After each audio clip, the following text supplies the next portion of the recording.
putting a spanner in the works? Well, that is the ultimate question, isn't it? And where I sit now and looking at the form table and everything, it's slim to none, because Manchester City are just so fluid at the minute. They know what's at stake, and it's not just the Premier League. There's 2 more trophies to win, and they know that momentum will help them do that, and they expect to keep it going here today. They look relaxed, they look calm, they look ready for business. Yes, Glenn Murray is with us for the commentary. Premier League goal scorer with Crystal Palace and Bournemouth and Brighton, and on ambassadorial duties yesterday at Brighton. What a great day to be there, Glenn, and see that performance from Brighton. Yeah, it was a fantastic performance. I expected more from Wolverhampton, but to be fair, Brighton give them no chance. It was a little bit sunnier down there yesterday, John. Yeah, but it is very pleasant here. And Fulham, their team for this one, there's no Willian, but Bernd Leno in goal. Back four of Tete, Tosin Adarabioyo, Tim Ream the captain, and Robinson, and then Reid and Paulinho with Andreas Pereira. Harry Wilson's fit, plays. De Cordova, Reid and Vinicius come into the side, so James and Solomon on the bench. And Manchester City without Kevin De Bruyne today. You haven't heard that, not in the team, not on the bench, not fully fit, but sounds like it's not too serious. As the match begins, and the Manchester City captain İlkay Gündoğan gets the first touch and plays the ball all the way back to Ederson, as Manchester City play from left to right as we look in the first half, so towards the Hammersmith end. And the Manchester City team today, Ederson in goal, Walker, Stones, Diaz and Akanji. So it's the same back four as against Arsenal on Wednesday night. Akanji at left back again, then Rodri, Mahrez, Gündoğan, Alvarez and Grealish, and then Haaland up front, looking for what is his 50th goal of the season in all competitions. So no De Bruyne, and Bernardo Silva only among the substitutes today. So Mahrez and Alvarez coming in, so just the 2 changes. But Manchester City in possession, Fulham in the white shirts with the black trim, black shorts, white socks, and Manchester City in their red and black colours today, the diagonal red and black stripes, black panels on the back, black shorts and black and red socks. And it is Manchester City in possession inside their own half. They've absolutely dominated recent matches against Fulham. They've won the last, believe it or not, they've won the last 13 matches between the sides in all competitions. But that's history. This is a new chapter today. Here's Grealish though, taking the ball down, crossfield pass from Walker, right-footed ball, right across to the back post where it's turned across. Oh, and then Alvarez goes down. Ream with a challenge, it's a penalty. Simon Hooper says it's a second-minute penalty for Manchester City. That is just the start that they'll have wanted. And Ream just mistimed it really. Alvarez was upended, and it is a penalty. Glenn Murray. Yes, we can see Ream standing in the penalty area. He looks very confused. He's saying, I can't get out of the way. But I've just seen a quick replay, and he lifts his knee into Alvarez's midriff, and that is 100% a penalty. Simon Hooper's got that call correct. So there's no doubt about it today, unlike Wembley last weekend, where Riyad Mahrez, to the surprise of all of us, took the penalty rather than Erling Haaland. İlkay Gündoğan and Diaz are standing near the penalty spot while VAR have a look at this just to back up Simon Hooper's decision. But I, like you, Glenn, do not think that this will be overturned. And Erling Haaland has got the ball in his hands, and this is a big one. It's an opportunity for him to score his 50th goal of the season, and what better position to be in. The Fulham fans are booing because the decision is ratified. It is a penalty, and so the big Norwegian, with his blonde hair tied back, leans over and puts the ball on the penalty spot. Up to this point, 49 goals in all competitions. This is a real landmark. Haaland scores! There it is! He runs away, both arms raised, and celebrates with his teammates. What an achievement! 50 goals in all competitions. It's an amazing milestone. I'm not sure that anyone would have expected that he would go this far, but what a season, what a debut season in English football. 50 goals, Erling half century. Fulham 0, Manchester City 1, and they're off to just the start that Pep Guardiola will have wanted. Yeah, this is the perfect start for Manchester City. Haaland puts it to the goalkeeper's left. Leno, he goes the right way, almost gets there, but he just sneaks in the corner, and the big Norwegian wheels away in celebration. And this is exactly the start that Fulham did not want, up against the now league leaders. 1-0 down, 2 minutes in, nightmare situation. So that as well is his 34th Premier League goal of the season. So that is that goes back to 28 years ago. No one scored 34 goals in the Premier League since Alan Shearer back in 94-95. But that's the old format, yeah. That's a bigger Premier League season. So that's like comparing apples with pears, really, because it was a 42 match season instead of 38 matches. However, you know, the comparisons obviously will be made, and to score 50 goals as a top flight player, to score 50 goals in all competitions in a season in England, you have to go back before the Second World War to Pongo Waring of Aston Villa, who scored 50, exactly 50 that season, 1930, 1931. So, you know, these records continue to tumble, and Manchester City, they came into this match overwhelming favourites, and to score the first goal in the 4th minute from the penalty spot, here's Alvarez, who won the penalty, has got the ball on the right-hand side, gives it back to Mahrez, and then Mahrez back onto his left foot, plays it back towards the halfway line. So more on Erling Haaland to come in a moment or two. But I believe an early goal in the WSL 2 o'clock kick-off, also involving Manchester City. Ross Heaton. And the bottom club Reading have a shock lead against their second place hosts Trollsgaard with a brilliant left-footed drive into the bottom corner. A win would move City to 3 points off top spot, but they are behind. Manchester City 0, Reading 1. Fulham 0, Manchester City 1 is the score here at Craven Cottage. Erling Haaland has just scored his 50th goal of the season from the penalty spot. That for him, his 8th penalty of the season, and also the first one that he's taken since he missed the penalty at Bayern Munich. Yeah, he wasn't nervous at all, because he actually had to stand for quite a while on the spot while the referee made his decision. But he stood there, ball in hand, chest out, shoulders strong, stood up there and put it away with aplomb. So Manchester City already in the driving seat here. I said to you before the match, Glenn, we were listening to the Grand Prix, weren't we? And it feels a little bit like getting into a Grand Prix seat when you take your seat in the Johnny Haynes stand at Craven Cottage. Well, it does when you're 6'5". Well, it does. But without a question, as regular listeners will know, it is one of my, if not my most favourite place to commentate on football. Manchester City with the ball inside their own penalty, they're inside their own half. So there are 4 Premier League matches currently underway. It is still 0-0, by the way, in the Scottish Cup semi-final between Rangers and Celtic. We'll be making regular visits there. But in terms of the Premier League matches, all of them this afternoon are either on 5 Live, on Sports Extra, on BBC Sounds as well, listen to the live radio on there, or you can listen via the BBC Sport website and app. The commentaries on all today's Premier League matches. And let's just whip round them now and see how they've started, the 2 o'clock kickoffs. Bournemouth Leeds, Jonathan Overend. 0-0 here, but early drama when Leeds were awarded a penalty. The ball bounced up and actually hit 2 hands. Vinia first and then Kelly. Chris Kavanagh gave a penalty, but after the VAR check, the first handball was just outside the box. So it was awarded as a foul, but a free kick, not a penalty. So it remains Bournemouth 0, Leeds 0. We'll go to Old Trafford next, but Manchester City are on the attack with the ball on the left-hand side, played back though centrally to Rodri. Manchester City absolutely dominating the possession, having scored the early goal. Manchester City fans, you can hear a great voice in their section of the Putney stand to our left. City playing the ball out to Walker on the right-hand side.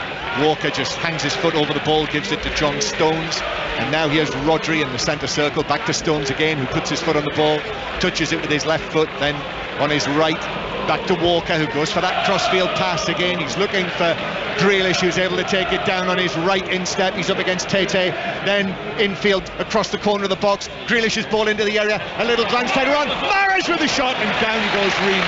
Down goes Leno to make the save, but actually the offside flag was up. So if he'd been able to convert it, Riyad Mahrez, it would have been ruled out. More on from that from Glenn Murray in a moment, but as promised, to Old Trafford, where Manchester United, Aston Villa will be in its first 10 minutes as well. Lee Clayton. 0-0, John, at the moment, but Marcus Rashford's just had his blushes spared big time. Sabitzer's played him in on goal. He was through one-on-one, just Martinez to beat, put it wide of the bottom corner. Offside flag went up very late, 0-0. And that is the match that is on Sports Extra right now. So the Manchester United Aston Villa match on Sports Extra on your digital radio or via BBC Sounds. To Newcastle next, who are against the bottom club Southampton. I think Chris Cole's round about this time last week, Newcastle were something like 3-0 up, weren't they, against Tottenham? What's the news so far today? Yeah, much more sedate start this time around, John. You're right, Alexander Isak had just put Newcastle 3 up against Spurs, but to Southampton's credit, it's a much more even game. In fact, Southampton have been marginally the better, already forcing 2 good saves from Nick Pope, courtesy of Kyle Walker-Peters and Stuart Armstrong. Anthony Gordon flashing Newcastle's best chance just wide, 0-0. So that one, the commentary on the BBC Sport website and app. Fulham, rare attack, but Di Cordova-Reid's pass is straight at Kyle Walker on the edge of the area, and Walker's found Alvarez, and the Argentine is off down the right wing. Haaland waiting in the middle. Alvarez plays it infield though to John Stones. Stones, who's moved forward into the midfield and has played it now to Akanji on the left-hand side, and then Grealish back to Akanji again, who rather surprisingly, Glenn, turned up at left-back the other night against Arsenal, but was untroubled. Do you know what? I'm just sitting here watching this, John, and City are in quite a structure, and a rigid structure of 3 at the back, 2 in midfield, 4 across the midfield and 1 up front. I mean, John Stones, he is down on our sheet as a centre-back, but he's playing in the 2 with Rodri at the minute. The Barnsley Beckenbauer, as they're calling him now, and Gundogan on the left-hand side was fouled, and that's a free kick. Well, it's not given as a free kick. Simon Hooper, the referee, was I have to say I thought that was a foul on him, but Fulham allowed to continue, and Tim Ream, who's already conceded the penalty in this match. Ream, the 35-year-old, a high ball over the top for Robinson to chase onto it. Walker's after him. Robinson hooks it over. It's taken down by Vinicius. Might have used his arm as well, but City were there in strength. After what you said, Glenn, Manchester City had all the right men in all the right areas, cleared it away. Robinson crosses again out towards Alvarez, finds its way back to the edge of the area. Vinicius with his back to goal on the edge of the box. Akanji loses out to Harry Wilson. Now Tete back to Wilson again, left-footed cross, that's closed down, blocked by Akanji. Harrison Reed juggles the ball on his shoulder, and then it bounces away, and Manchester City can bring it away. And then what a pass from Gundogan to send Mahrez away, but Robinson got there first, went to ground and tackled it out of play for a throw into Manchester City down the right. And we're in the 12th minute of the game, and that is the first foray forward by Fulham. I think they were caught cold with the penalty. They were in a little bit of a shock, but a little bit of positivity for the men in white. Throw in for Manchester City on the right-hand side. So we've heard from all of the Premier League matches that kicked off at 2 o'clock. Mentioned Rangers Celtic still at 0-0 last we heard. 1:30 start at Hampden in the second of the semi-finals. Roddy Forsyth?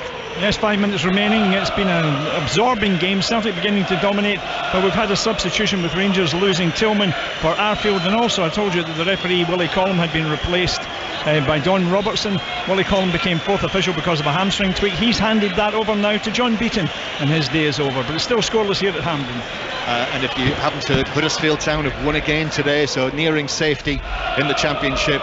Cardiff 1, Huddersfield 2 in what was a 12 o'clock kickoff for some reason.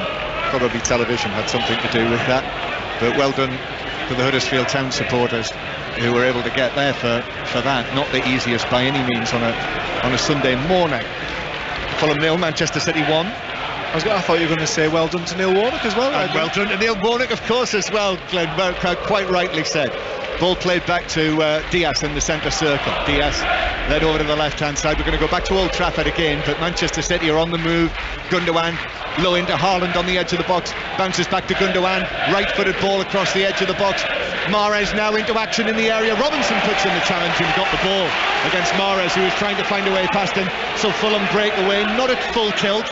Robinson then finding the ball to Pereira, but Manchester City have won it back, and Alvarez and Rodri just tidy things up, and John Stones in possession again, and they go back into their own half. So back to Old Trafford. Lee Blakeman. 0-0 Manchester United and Aston Villa, but so many chances for United. Sabitzer just played the crossbar from inside the penalty area, and Rashford, tight angle, forcing an excellent save from Martinez. 0-0. Manchester City still in possession. Walker low into Haaland on the edge of the box. Left-footed ball, lovely play. Grealish, right foot shot, but straight at goalkeeper Leno, who's able to fall forward onto it and scoop it up into his chest. Brilliant play by Haaland in the build-up there. Gets his touch on the edge of the area, opens up, sees Grealish arriving on the left-hand side, lays it beautifully into his path. The right weight of pass. Grealish can step onto it and hit it first time. Doesn't quite get the purchase on it he would like. So Fulham 0, Manchester City 1, and Fulham playing the ball out from the back from goalkeeper Leno to Pereira, and then back to Leno again, all in turquoise. Long right-footed ball, but Akanji's underneath that, and then it's hooked up in the air by Rodri, who might have just been caught there by Harrison Reed. And Fulham, Palhinha just plays it back to the left-hand side, and now Robinson to Pereira, right-footed ball over the top, the run to the edge of the box, Vinicius scores! Super shot!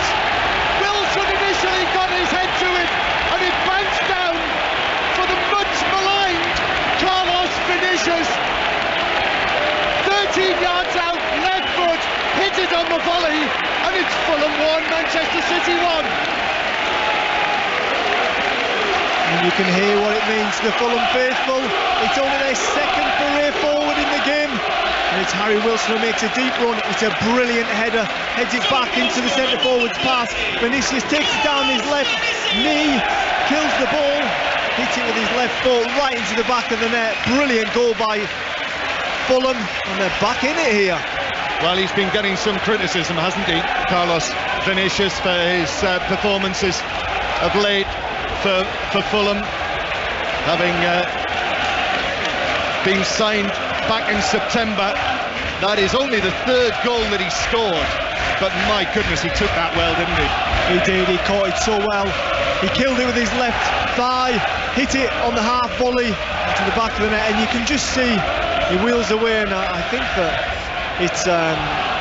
it's Ruben Diaz's complaining to Simon Hooper that Vinicius's run took him in front of the Manchester City fans where he celebrated, but you could tell the emotion on the big Brazilian's face, how much that meant to him. Only his third goal of the season, and I'm sure he'll want to add more now that Mitrovic is out. Glenn, talk about losing it during a celebration. There was a lot there. He was pumped up for that, wasn't he? I don't think he cared where he was, whether he was next to the Manchester City fans or whether he'd run into the River Thames. Well, it was probably because he didn't expect to score this afternoon. Well, I'm not sure many of the Fulham fans around us in the Johnny Haynes stand were necessarily expecting him to score, but he has, and it's all square. Fulham 1, Manchester City 1, and maybe Manchester City scored too early as they play the ball out to the right-hand side.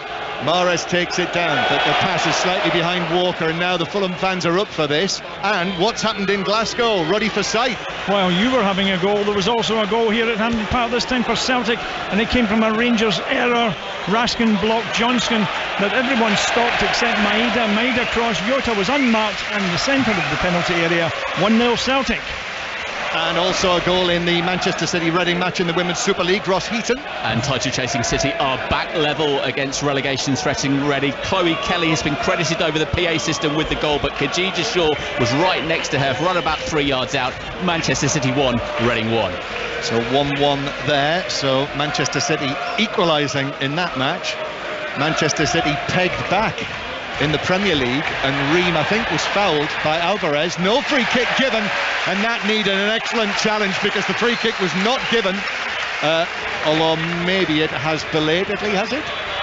Simon Hooper has certainly blown his whistle, and excellent challenge from Palhinha actually to come in and tackle Alvarez, who was away inside the box. And Tim Ream has stayed down. Actually did slip, didn't he, Glenn? Yeah, he did. He got himself into a pickle. He was going to put the ball up the line with his left foot. He couldn't see anyone, so he chopped back infield, and he had no options, and he got caught on it by Alvarez. He slips, and I actually think he's hurt his elbow as he goes down. I'm not sure if Alvarez just kicks his arm, his wrist or his elbow from underneath him, but might have just stepped on his hand, because Tim Ream, yeah, possibly. Tim Ream had gone down, hadn't he, and put his hand down on the pitch, and Alvarez, I think, in trying to get to the ball, maybe stepped on his hand. But the big American is down, and he doesn't look very comfortable. And in all fairness, John, he's had a terrible start to the game. He has. Well, there's been a goal in the Bournemouth-Leeds match. Jonathan O'Brien. Bournemouth take the lead. Bournemouth 1, Leeds 0. Excellent interchange between Billing and Solanke. And Solanke kept his feet down to the byline, cut it back, and it fell to Jefferson Lerma, who struck it impressively into the top corner. Bournemouth 1, Leeds 0. So another big setback for Leeds United. 1-0 down at Bournemouth. Play still stopped here because of that injury to Tim Ream, and we've just had another view of it, Glenn. I think that you're right, he does plant his hand, but Alvarez goes to kick the ball and he kicks sort of Ream's forearm, and I'm not sure if his wrist just buckles a little bit under that pressure, but he's still flat on his back on the turf, and it's looking like he's not going to be able to continue here. Big problem for the captain, the 35-year-old, being one of their best players this season, possibly their best player. Oh, Johnny might have read the script. But it's a problem with his forearm, and he does look to be in some pain.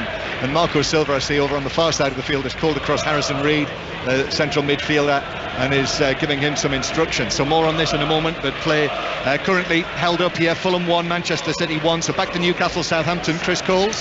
Where it's 0-0, but Newcastle finding their attacking rhythm now. Anthony Gordon has just squandered their best opportunity as another header flashes inches wide from Joel Linton, 6 yards out. Anthony Gordon clean through, still looking for his first Newcastle goal. He hit the outside of the post, won't get much closer than that. Newcastle 0, Southampton 0. Tim Ream still receiving treatment on the pitch here with the score 1-1 after Manchester City took an early lead, but Fulham have equalised, and it is a big problem for Tim Ream because they've kind of made a temporary support of his shirt. They've pulled up his shirt front, and he's got his arm tucked in there at right angles, and I think it's fairly clear that he's not going to be able to continue. So Issa Diop, the former West Ham man, is preparing to come onto the field on the far side, Glenn.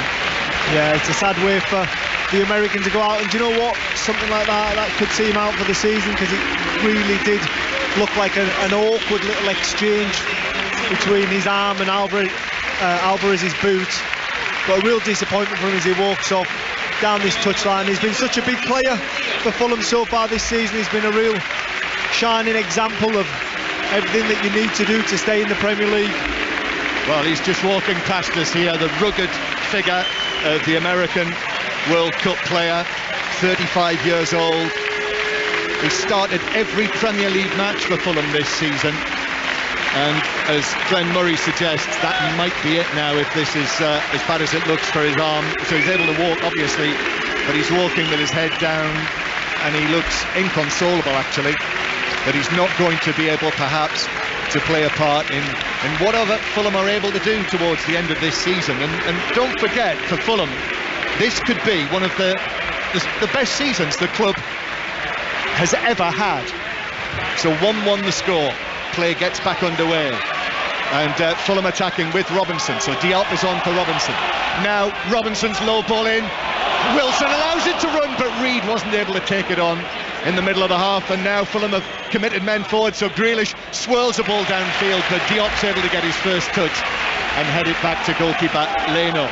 Back to Old Trafford and Lee Blakeman. Manchester United 0, Aston Villa 0. Villa have just had their best chance of the game though. Ball across the face of goal, found Moreno 8 yards out. Good block by David De Gea at his near post. 0-0. And it's half time in the semi-final at Hampden with you, Roddy Forsyth. Rangers 0, Celtic 1, and a calamity for Rangers. Nicholas Raskin blocked Alistair Johnson. Everyone stopped thinking it might have been a free kick except Maeda. He crossed. The Rangers defence had not noticed Jota. Header into the net. Celtic on course for a treble. Rangers 0, Celtic 1. And this has just happened at Bournemouth. Jonathan O'Brien. Bournemouth 2, Leeds 0. A second of the afternoon for Jefferson Lerma, and it's another error from Meslier, the goalkeeper. And I saw him do this at Fulham last weekend, flapping it crosses twice, putting it into the danger zone. He's done it again, and Lerma has made him pay. Bournemouth 2, Leeds 0. Another great scoreline for Bournemouth, but that's real problems for Leeds United.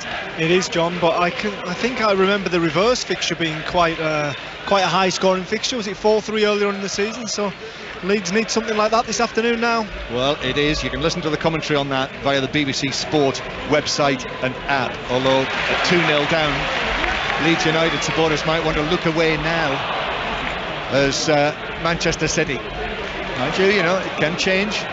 Once Haaland scored from the penalty spot here in the, what was the 4th minute actually, by the time he put it in the net. I have to say, all of us probably thought that Manchester City would romp their way to victory here, but Fulham have been able to get themselves back on level terms.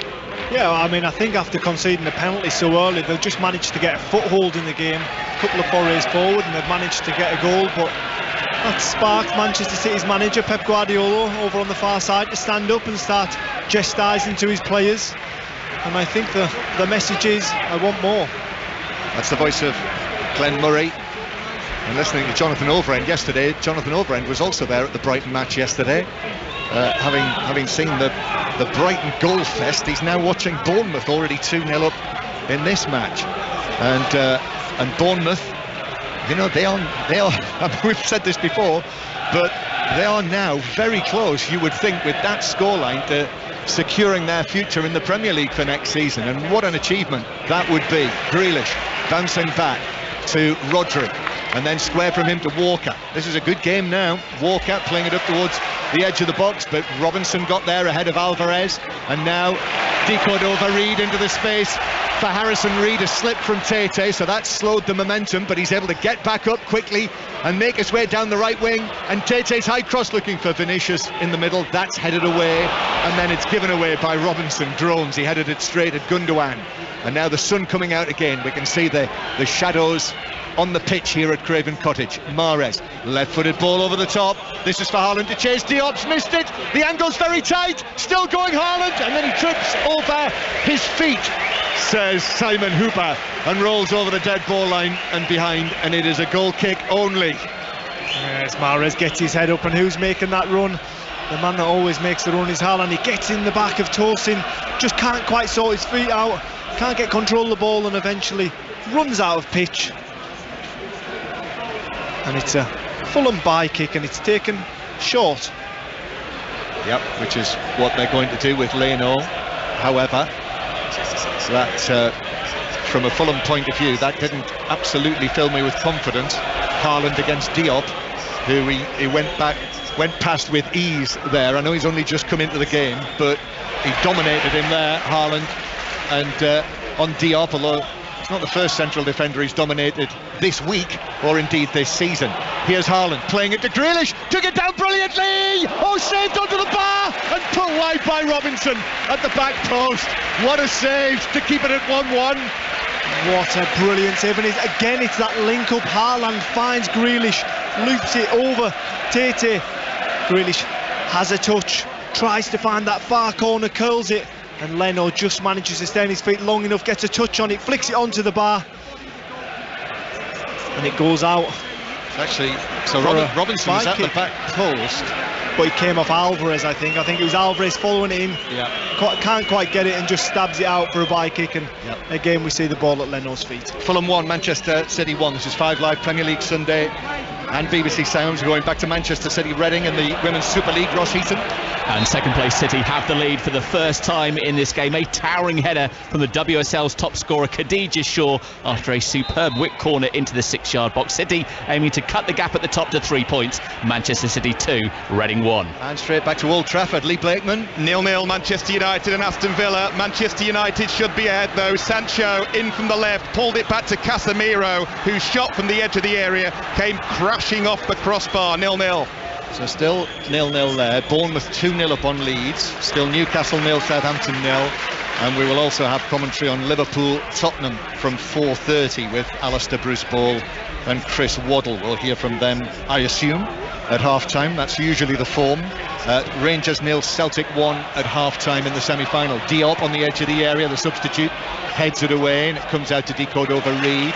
And now Wilson, who was involved in the Fulham equaliser. Harry Wilson, as was Pereira. It was his ball over the top, and Pereira, under pressure from Walker, can only stab it out of play. I think he was trying to win a throw-in actually off Walker, but it didn't touch the Manchester City man to throw it. Walker does well there, because Pereira can see that Robinson's flying down this left wing. He just needs to try and beat Walker with the ball. He just can't quite get his foot wrapped around the ball, and unfortunately put it out for Manchester City throw-in. I think it's an interesting one, Glenn, Kyle Walker, because it was only a few weeks ago, wasn't it, that the question was asked about whether Kyle Walker had a place to play in this new City formation with your right back moving into central midfield. However, this is his third consecutive start, and to me that looks to have fired him up, what was said.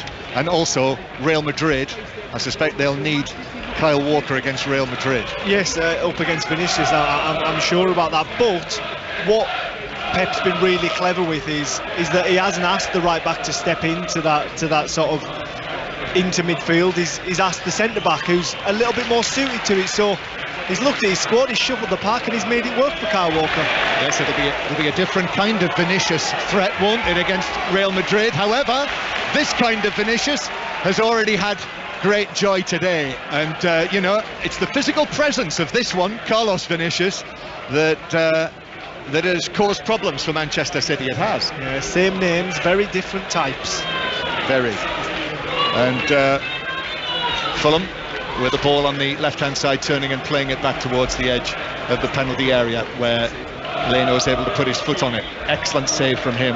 Brilliant control from Grealish, incidentally, when Haaland played it across to him.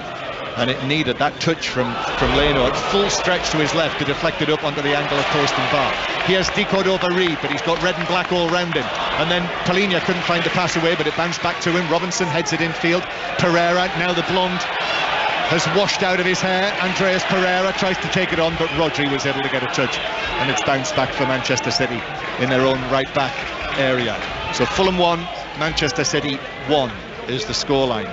Arsenal not playing this weekend, so if it stays like this, were it to stay like this, and there's a long way to go, Manchester City would still be a point behind Arsenal, but would have one match still in hand on them. Arsenal play against Chelsea on Tuesday night. We'll have all of that midweek football covered. And by the way, tomorrow night, or tomorrow evening, be aware that we will have commentary on Arsenal against Wolfsburg.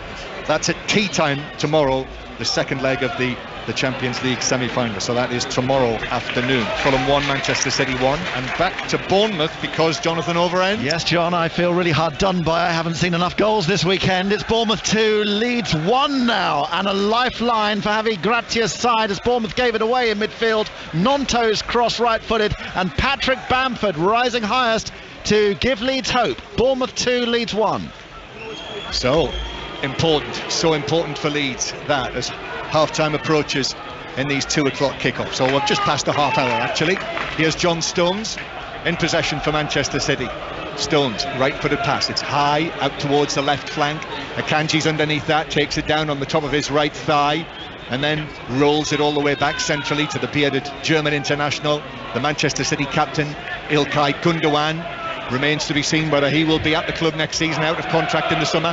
Now it's played forward by Akanji to Grealish, who cuts it back from the dead ball line, but Fulham were there, able to clear it away, and it bounces up to goal scorer Vinicius, who goes down under the challenge of Diaz, who's waving his arm around, trying to anticipate the fact that Simon Hooper, the referee, was going to give a free kick, which he did against the Manchester City man. I mean, that's quite often a tactic that Manchester City's centre-backs do use. As soon as a team try and break on them, just get right up his backside and foul him, push him down, just kill that counter-attack before it even gains any legs. Yeah, it's a common practice, isn't it? And as usual, the top clubs tend to do it better than the other clubs. As City have the ball with Ederson, who plays it out from the back. Also at half-time we'll have more on the Grand Prix, the Azerbaijan Grand Prix. We brought you commentary on that earlier. Get all of the details and all of the fallout on the Checkered Flag podcast on BBC Sounds. And if you haven't heard, I'm going to tell you who won it in a moment or two, even though it's already happened. I know Formula One fans don't like to be told. So it was won by Sergio Perez. So we'll have more on that at half-time. Well, John, you didn't give much of a pause there, did you? No, well, but people are very quick these days. They know how the digital world works, so I'm told. The ball with Walker inside his own half, and it comes all the way back to the right-hand side to Mahrez, who's challenged by Robinson. Mahrez thought he might have got a free kick there, but then Robinson is dispossessed. Gundogan and Mahrez together. Ball out to Grealish, left corner of the penalty area, onto his right foot, shoots, it's deflected, but deflected up into the gloves of goalkeeper Leno. He's able to take it easily this time. Grealish is starting to get a lot of joy down that left-hand side, especially attacking that corner of the box. That's his third shot of the afternoon. You're expecting him to score with his fourth.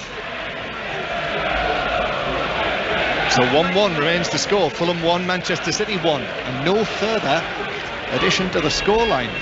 So it has very much not panned out as well. I'm not frightened to say, as I suspected it was going to when Erling Haaland slammed away that penalty in the 4th minute with his left foot into the bottom corner.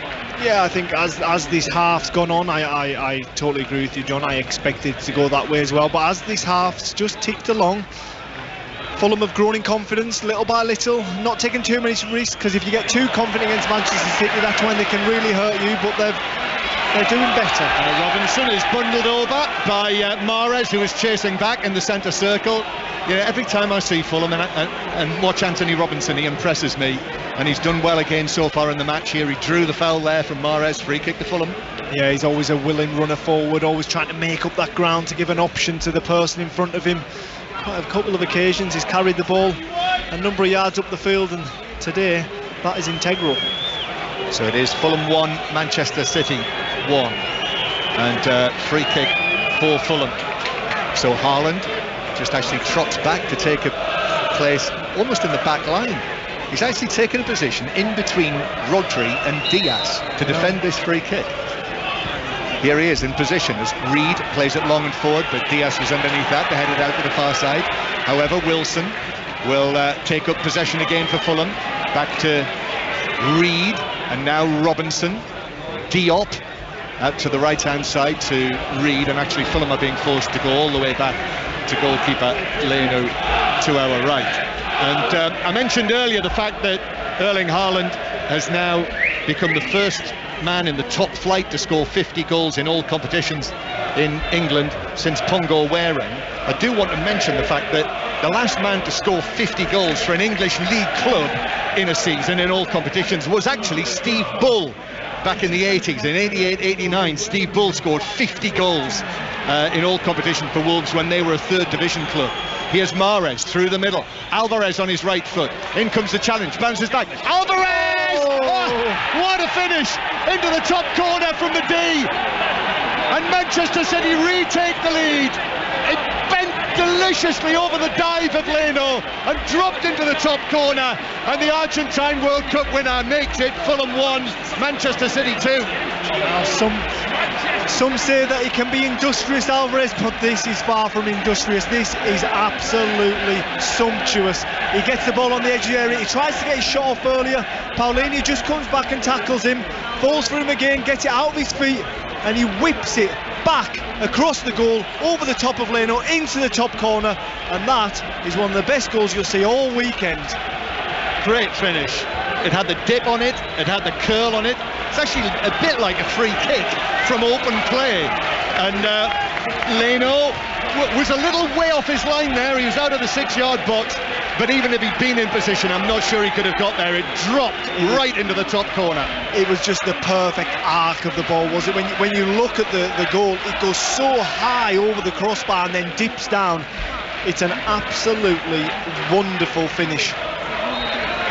So Haaland with a penalty at the start of the half, and Alvarez with what is his 15th goal of the season, which is not a bad total, you know, for Alvarez, when Haaland is very much the main man. This is only his 18th start in all competitions this season. Well, I think if you'd ask Pep, if one of them can get 50 and one of them can get 15, he'd have bit your hand off. Certainly would. So 50 and 15 for the 2 goal scorers for Manchester City this season, and that is the pick of the goals so far.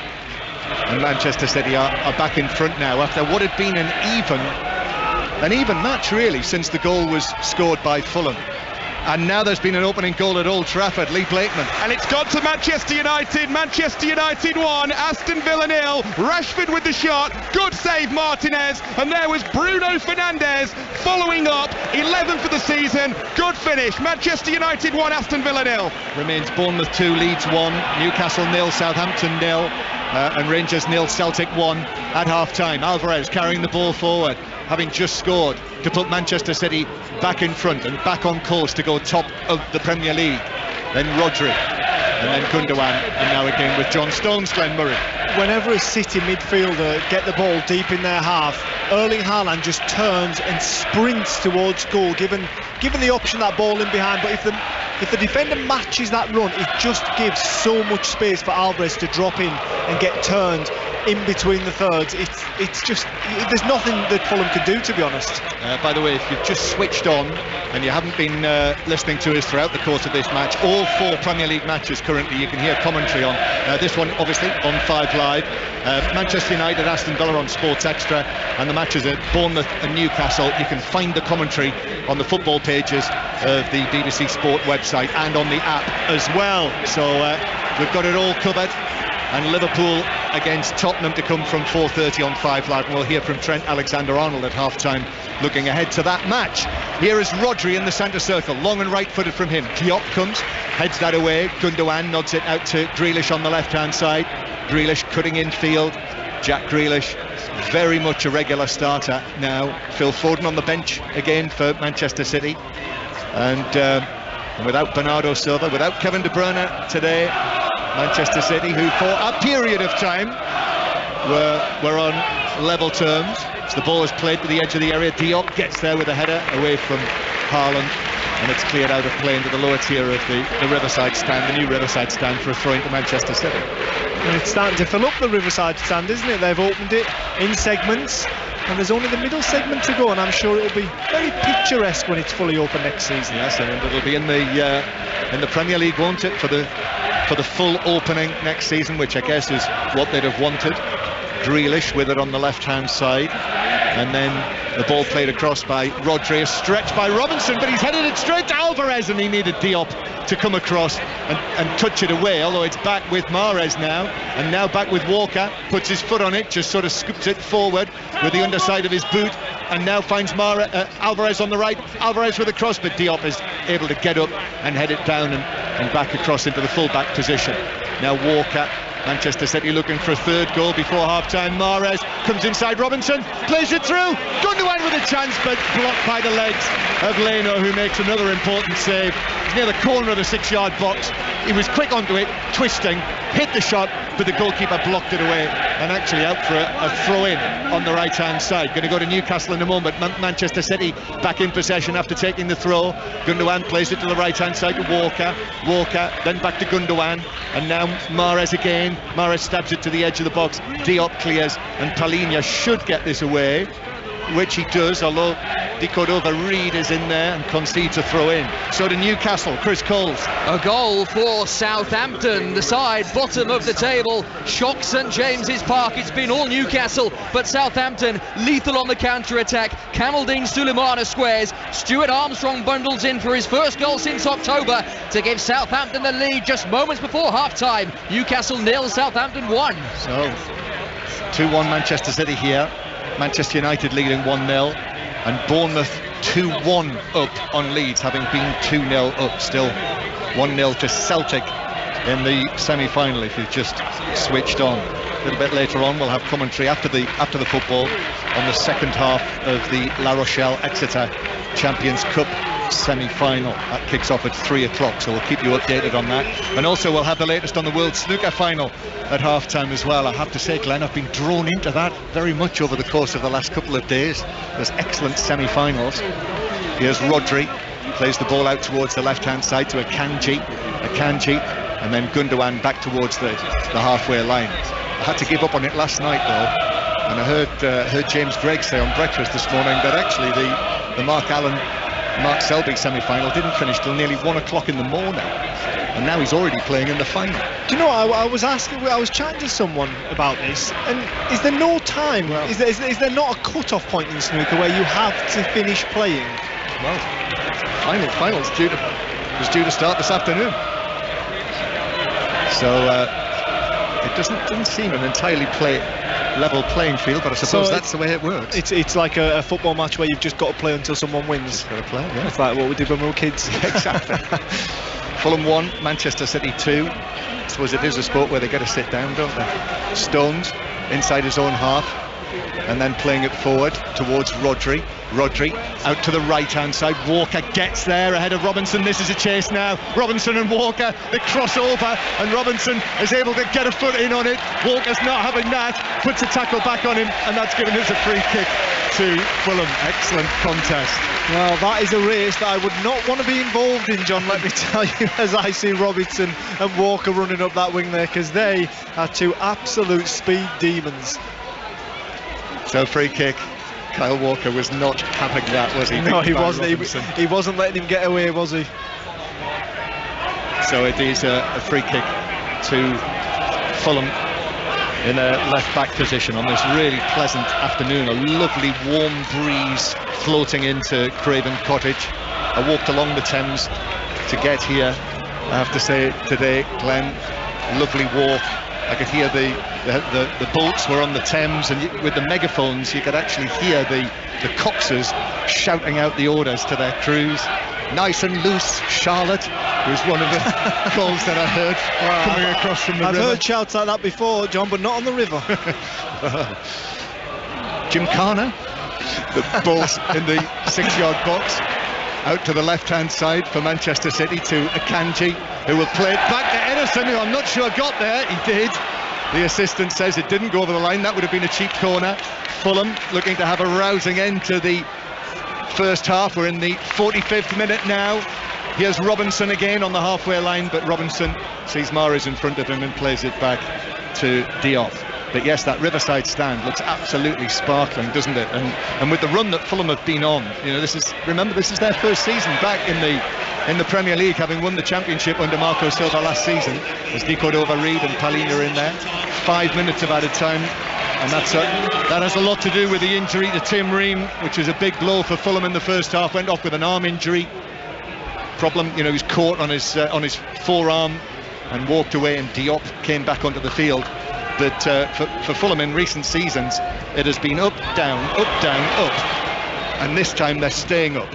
Some would call that entertaining. It is, well, value for money. Yes, indeed. And I know that I've got Fulham fans sat right next to me, actually. Oh, Diaz is. Ederson plays the ball across his box to Diaz, and he plonks it high out of play. He just hit that really, hence the cheers, and it's out for a throw into Fulham down the left-hand side. Well, value for money. I know that many Fulham fans do have an issue with the cost of tickets for Craven Cottage. Throw in that is taken by Robinson, and then Pereira comes short. Robinson with the cross to the back post. Diaz heads it away. Tete, right foot shot, hits Akanji and spins away wide, well wide of goal for a corner from the right. He got his hands tucked behind his back in the position they needed to be, Akanji, and it's all low fives among the Manchester City defenders. Corner Fulham though. And as that ball fell to Tete, he did catch it, didn't he? It was travelling some speed, but Akanji did very well to get in between himself and the goal. And we're just going to see a Fulham corner here towards the end of this first half. There's the support from the Fulham regulars in the Johnny Haynes stand. Corner from the right for Fulham. In it comes, and so close to getting a touch to it. Was this a Diop? But it was headed away. Now it's played in by Wilson. Comes off the head of a defender, which took it wide of the far post, and it's corner from the other side now. It is, and Fulham are asking questions here, because when you look at them, they're quite a big group. Paulina, Diop, Tosin, they're all tall fellas, and they're trying to just make that advantage count here. Half-time, Manchester United 1, Aston Villa 0, so more on all of the 2 o'clock kickoffs at the break. But Pereira, it's an in-swinging corner this time. The Cottage the white wrought iron up behind him. Pereira plays it into the near post, and it's actually headed away by Vinicius at the near post to Wilson on the edge of the box, and then back to Pereira. If there's work this, well done. And then in it comes towards the back post, but twisting Tete. You know, there was a coming together with Diaz, but the two of them stayed on their feet and it bounced through for a goal kick. I actually think it was Kyle Walker, and do you know what it was, John? It was experience. Just as Tete was getting set, he just gave him a nudge, knocked him off balance, and just let that ball float out for a Manchester City by kick. And I'm sure that'll probably see the half coming. Yep, goal kick that Ederson will take. Fulham 1, Manchester City 2.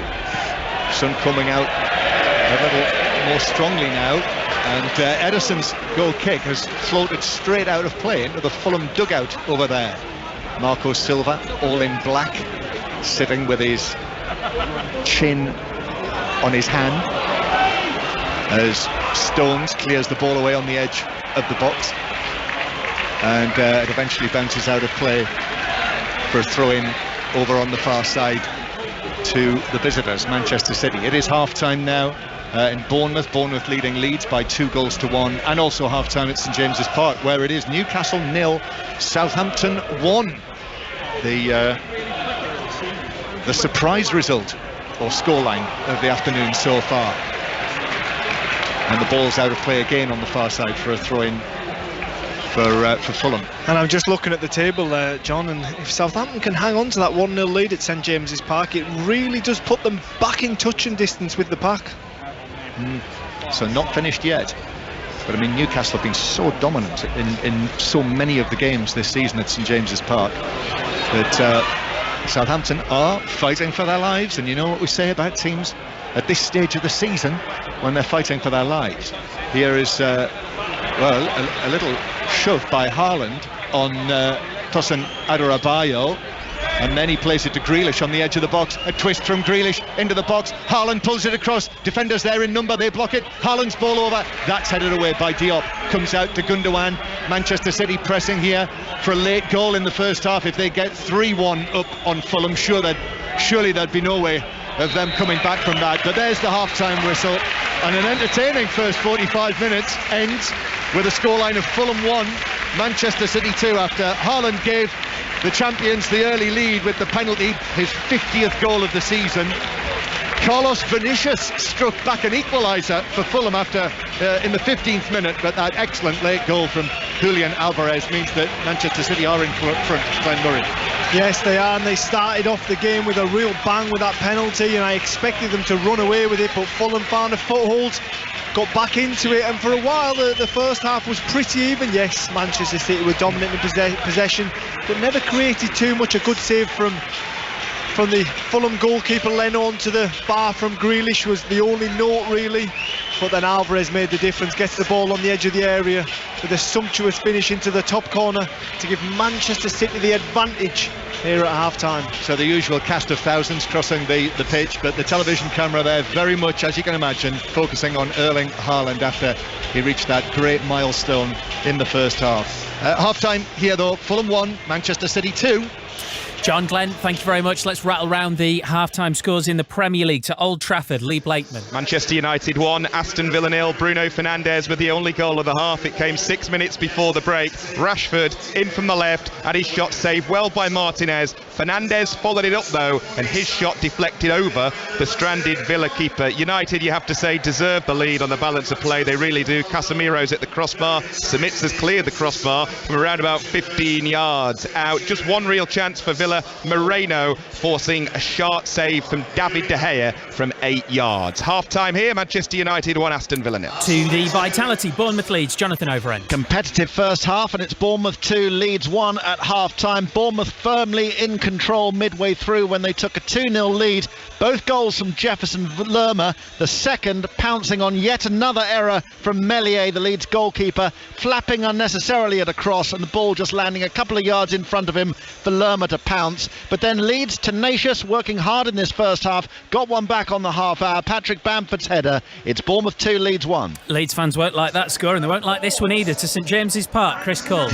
They won't. Southampton are leading by a goal to nil. What a difference a week makes. 7 days ago, Newcastle had a 5-0 half-time lead over Spurs. It's been a very different match against a belligerent Southampton. They're putting in a much improved performance from their midweek shocker at home to Bournemouth. They've been solid defensively. They've offered sporadic threats on the counter, and that's where the goal came from. Kamaldeen Sulemana breaking clear, square ball, Stuart Armstrong arriving to bundle home. Newcastle have had most of the ball but doing very little with it. They're lacking their usual fizz. It's all a bit lethargic. Anthony Gordon wasting their best chance, hitting the post from an angle when clean through.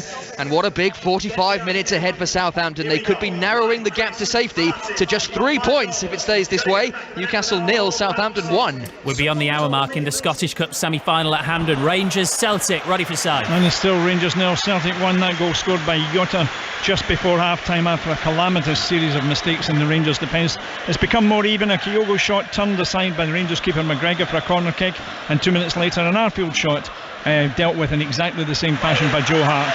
But Celtic still on course for that place in the cup final, and perhaps also a domestic treble, and Kyogo shoots and it just skims past the post. And it's still, with 63 minutes gone, Rangers 0, Celtic 1. Elsewhere in the Championship, Huddersfield beat Cardiff City 2-1 to go 3 points clear of the relegation zone. They also have a game in hand. They need a point from their final 2 games at most to secure Championship football.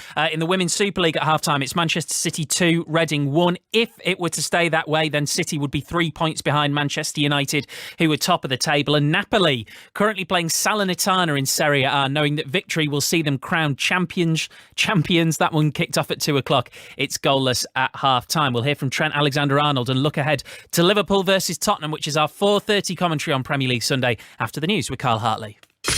Listen on BBC Sounds. This is BBC Radio 5 Live. Thanks, Steve. A man in his 30s has died and several people have been stabbed during a fight in Bodmin. Cornwall police were called to reports of someone having a knife in the early hours of this morning. A 24-year-old man has been arrested on suspicion of murder and attempted murder. The Royal College of Nursing says it's agreed to exempt more of its members from the latest pay strike, which is due to get underway in England this evening. The union's General Secretary, Pat Cullen, says it has worked tirelessly with the NHS to make sure the walkout is as safe as possible for patients. The government says it will carry on supporting British nationals trapped by fighting in Sudan after the RAF ended its operation to fly out British nationals. The Foreign Office has deployed a team in the port of Sudan on the Red Sea, which is about 500 miles from Khartoum.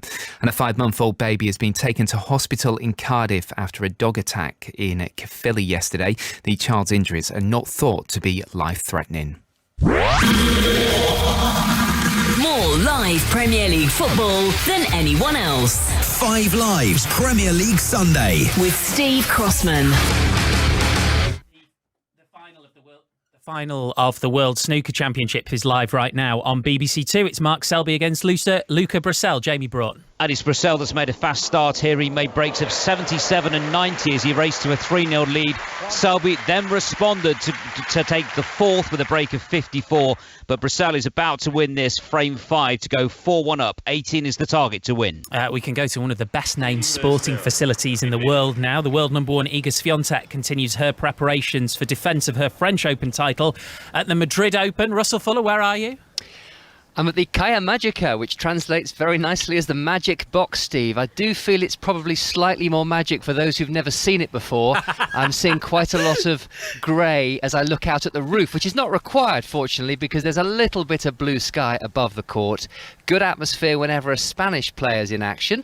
Can be a little bit quiet at other times in the magic box, and this evening there will be Carlos Alcaraz against Grigor Dimitrov. The big star attraction this afternoon is going to be Iga Swiatek, the world number 1, who defended her title in Stuttgart last week. She's up against Bernarda Pera of the United States. She'll be on after Jessica Pegula finishes her match against Marie Buskova, the third seed from the States. Pegula leads 6-4, 2-1. And earlier, Jamie Murray and Michael Venus reached the doubles quarterfinals by taking a deciding 10-point tiebreak.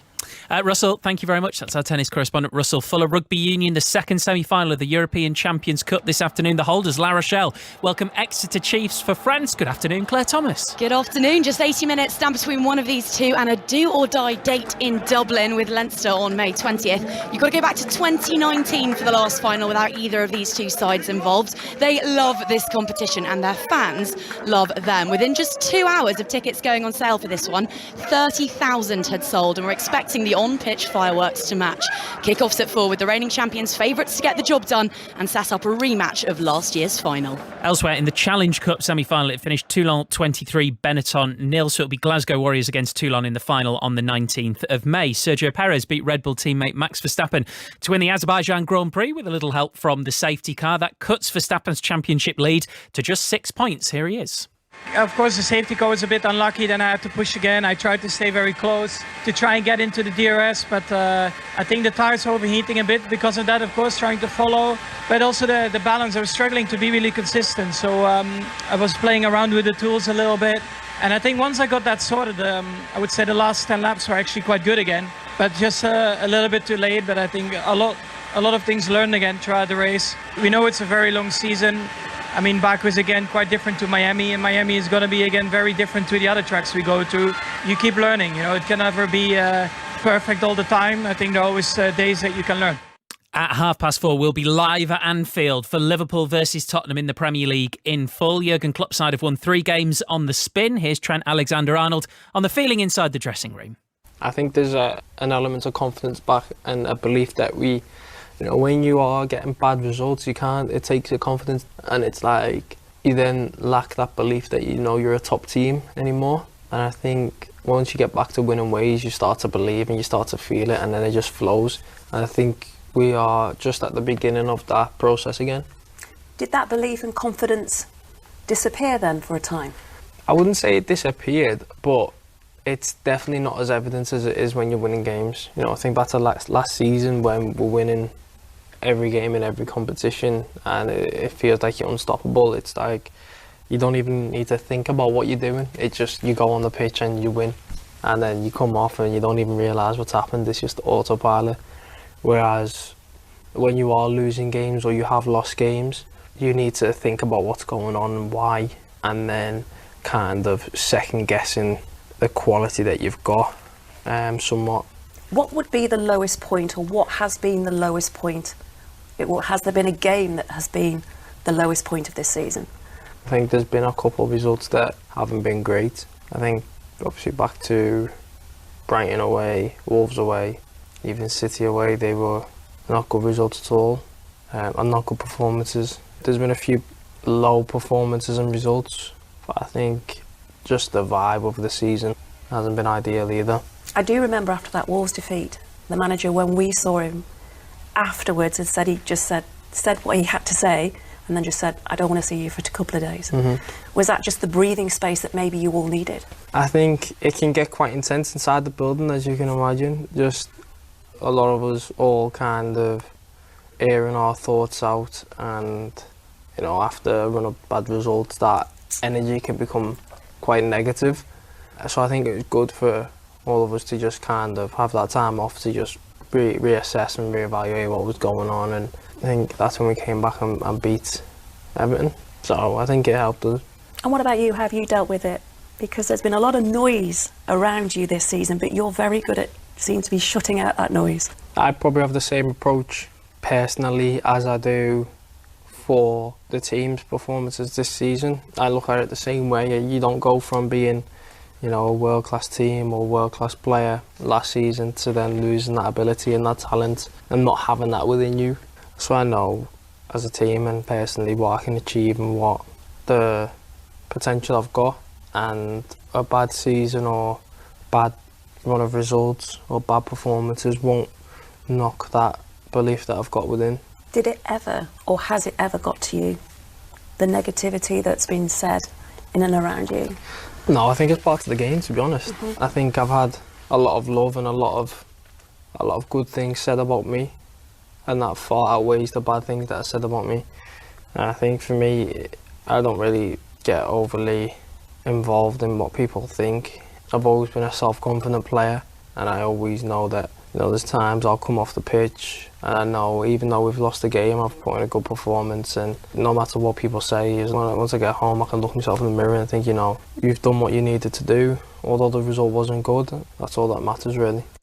Great interview that, isn't it? Trent Alexander-Arnold speaking to Juliet Ferrington at Anfield for us. And your commentator is Alistair Bruce-Ball. Afternoon, Ali. Hi, Steve. How are you? Yeah, very good. Very good. There was a lot in there, wasn't there? Yeah, really good. Really good. He speaks really well, doesn't he? And I think he has been through the mill a little bit this season. But I think what he said in that very first answer there, in terms of that confidence coming back, I think you can see it in his performances. There's been a lot of discussion about his sort of new role in the team and the freedom that it's given him. But I think also you can see it in Liverpool's performances as well, can't you? So it's 3 wins on the spin, won 2-1 at West Ham on Wednesday. And in a funny way, Steve, it's almost, you know, I mean, they've always been a front foot attacking team, haven't they, Liverpool? But it's shackles off now, because I think you probably think they're going to have to win their remaining 6 games this season to try and get that top 4 spot. Tottenham today actually in exactly the same position, just given the way, I know Newcastle are losing at half time at the moment this afternoon, but I think both just have to go for it if they want Champions League football next season. Yeah, the interesting thing, I suppose, with Liverpool is those 3 wins on the spin are great. I wonder if we might get a better idea today as to whether or not, you know, not if Liverpool are back, but if they really are showing the confidence that we used to see in them. Because there have been a couple of false dawns after big results. They have, yeah, they definitely they Steve. And I think they still look vulnerable at times, don't they? I mean, they're still conceding goals. Okay, you know, Arsenal got 2 here. Arsenal are playing some fantastic football this season. They beat Nottingham Forest 3-2 here in a recent home game, but again conceding goals. But in terms of looking like the Liverpool of old, they do look like they are going to score a lot of goals themselves and outscore teams. And in terms of seeing where they are and where Tottenham are, I mean, I think, you know, obviously Tottenham fought back really well in midweek to get the 2-2 against Manchester United. But I think the first 10-15 minutes today, Steve, are going to be really interesting, because the Liverpool fans, after what they saw from Tottenham at St James's Park last Sunday, will be right onto them at the start of this game. So I really expect a fast start from Liverpool. It'd be really interesting to see how Tottenham deal with that under Ryan Mason. Funnily enough, we're standing about 10 yards away from the dressing room. The Tottenham team have just arrived. The door is now shut, and yeah, it's going to be really interesting to see how they go at the start of this game. Yeah, absolutely. Ali, thank you very much indeed. Ali Bruce-Ball, who is at Anfield for Liverpool versus Tottenham, will be alongside Chris Waddle. We'll be talking about some really interesting quotes from Harry Kane as well, who's been speaking to Sky this week. He said Tottenham have lost some of the culture and values that made them successful in the days of Maurizio Pochettino. So lots more to get in on that one. Let's take you back to the Vitality Stadium. Second half underway there in the Premier League. Bournemouth Leeds. Jonathan Overend. Still 2-1 Bournemouth, but a fast start from Leeds right at the start of this second half. Ayling sprinting down the right wing, crossing, and Nonto got his head to the ball and will be disappointed he didn't manage to hit the target. Bournemouth 2, Leeds 1. Teams just coming out of the tunnel at Craven Cottage. Let's go back to Old Trafford. Manchester United, Aston Villa. Lee Blakeman. 1-0 to United, 2 minutes gone in the second half. Villa have just had a great chance to equalise though. Young's cross in from the right. It looked like Watkins was going to head it in at the back post. Brilliant defensive header, flick it away from him by Victor Lindelof. 1-0 United. So Manchester City, as it stands, on their way back to the top of the Premier League for the first time in 10 weeks. But Fulham have shown in that first half they might yet have something to say about that. Glenn Murray is with John Murray. Thank you, Steve. Yes, Fulham 1, Manchester City 2, as the players head out onto the pitch. It's a very busy pitch here at the moment, with still groundsmen on it, and various television people also walking across the pitch, as well as the vast coaching staffs. But the players are ready. Fulham with Leno in goal, a back 4 of Tete, Tosin, Adarabioyo. Substitute Diop. We haven't heard any more about the arm injury that forced Tim Ream to go off in the first half. So Diop on for Ream, Robinson at left back, then Reed, Palhinha and Pereira, Harry Wilson, De Cordova-Reid and goal scorer Carlos Vinicius. And Manchester City with Ederson, Walker, Stones, Diaz and Akanji, Rodri, Mahrez, Alvarez, Gundogan and Grealish and Erling Haaland. So 2-1, Haaland scoring early with a penalty, Alvarez making it 2-1 after Vinicius' equaliser. It finished 2-1 when the teams played each other at the Etihad back in November. That was the match when Manchester City had a man sent off in the first half and eventually won it 2-1 with a very late penalty from Haaland. So actually the same scorers, Alvarez and Haaland. And the play is underway in the second half here at Craven Cottage. 5 Live on this Premier League Sunday, BBC Sounds as well. Fulham 1, Manchester City 2, and the ball's played back to Leno, who took his eye off the ball and it ran underneath his foot, but was just tapped back to him, so no danger, and Fulham start to play it out from the back. All of these matches that are being played today, you can hear the commentary either on Sports Extra, 5 Live, or via the BBC Sport website and app. So we have it all covered. And the ball with Fulham, with Manchester City, who are in their red and black striped shirts, black shorts, black and red socks, against Fulham in their first choice white and black. And Akanji bringing the ball up towards the halfway line and using Diaz, who gives it back to Akanji, and then Rodri, who's actually dropped back into the back line. You know, that's the Manchester City way at the moment, that's got them into this groove that they're enjoying so much, having gone 17 matches unbeaten and having won their last 7 Premier League matches. And this applause here inside the ground, incidentally, from the Fulham fans. This is to remember Lisa Hughes, who sadly died this week on Tuesday and is described by Fulham Football Club as one of our own. So this applause, a touching tribute to Lisa Hughes, and this I'm sure will mean a lot to her family and friends. The play continues with Manchester City playing the ball down the right-hand side to Alvarez in the orange boots. His ball right across the play to the left-hand side to Grealish in the box, and then Haaland, left foot, saved wide by Leno. What a good save that was. Down to his right, like a flash, and kept it out with his right glove, just deflected it around the foot of the post. Brilliant play by Manchester City, and it's Grealish on that left again, finding space, and he's only got one man to try and pick out, and that's Haaland, who makes that overlapping run. Gets good purchase on it with his left foot, low, hard. Good save again by Leno. Really good. So still 2-1 the score. Corner from Alvarez, that's headed away at the near post, but Manchester City back in possession. Walker then rolls it across the surface of Craven Cottage. Alvarez with a cross, but Leno comes and makes the catch. So Fulham 1, Manchester City 2, and another goal in the match involving Manchester City's women against Reading. Ross Heaton. In second place, City have deservedly extended their lead against their relegation-threatened opponents. Hemp sliding in at the far post after a teasing ball across from Kelly. Manchester City 3, Reading 1. And a try in the La Rochelle Exeter Champions Cup semi-final. Claire Thomas. 2 tries, in fact. What a start in the Bordeaux sunshine between the 2020 champions and current title holders. Sam Simmons over for Exeter, and an immediate response from Raymond Rule for La Rochelle. 10 minutes played, 7 apiece. And the football, the Premier League football, is on Sports Extra right now. The Manchester United Aston Villa match. Manchester United 1-0 up, but once that's done, there will then follow commentary on the remainder of La Rochelle against Exeter.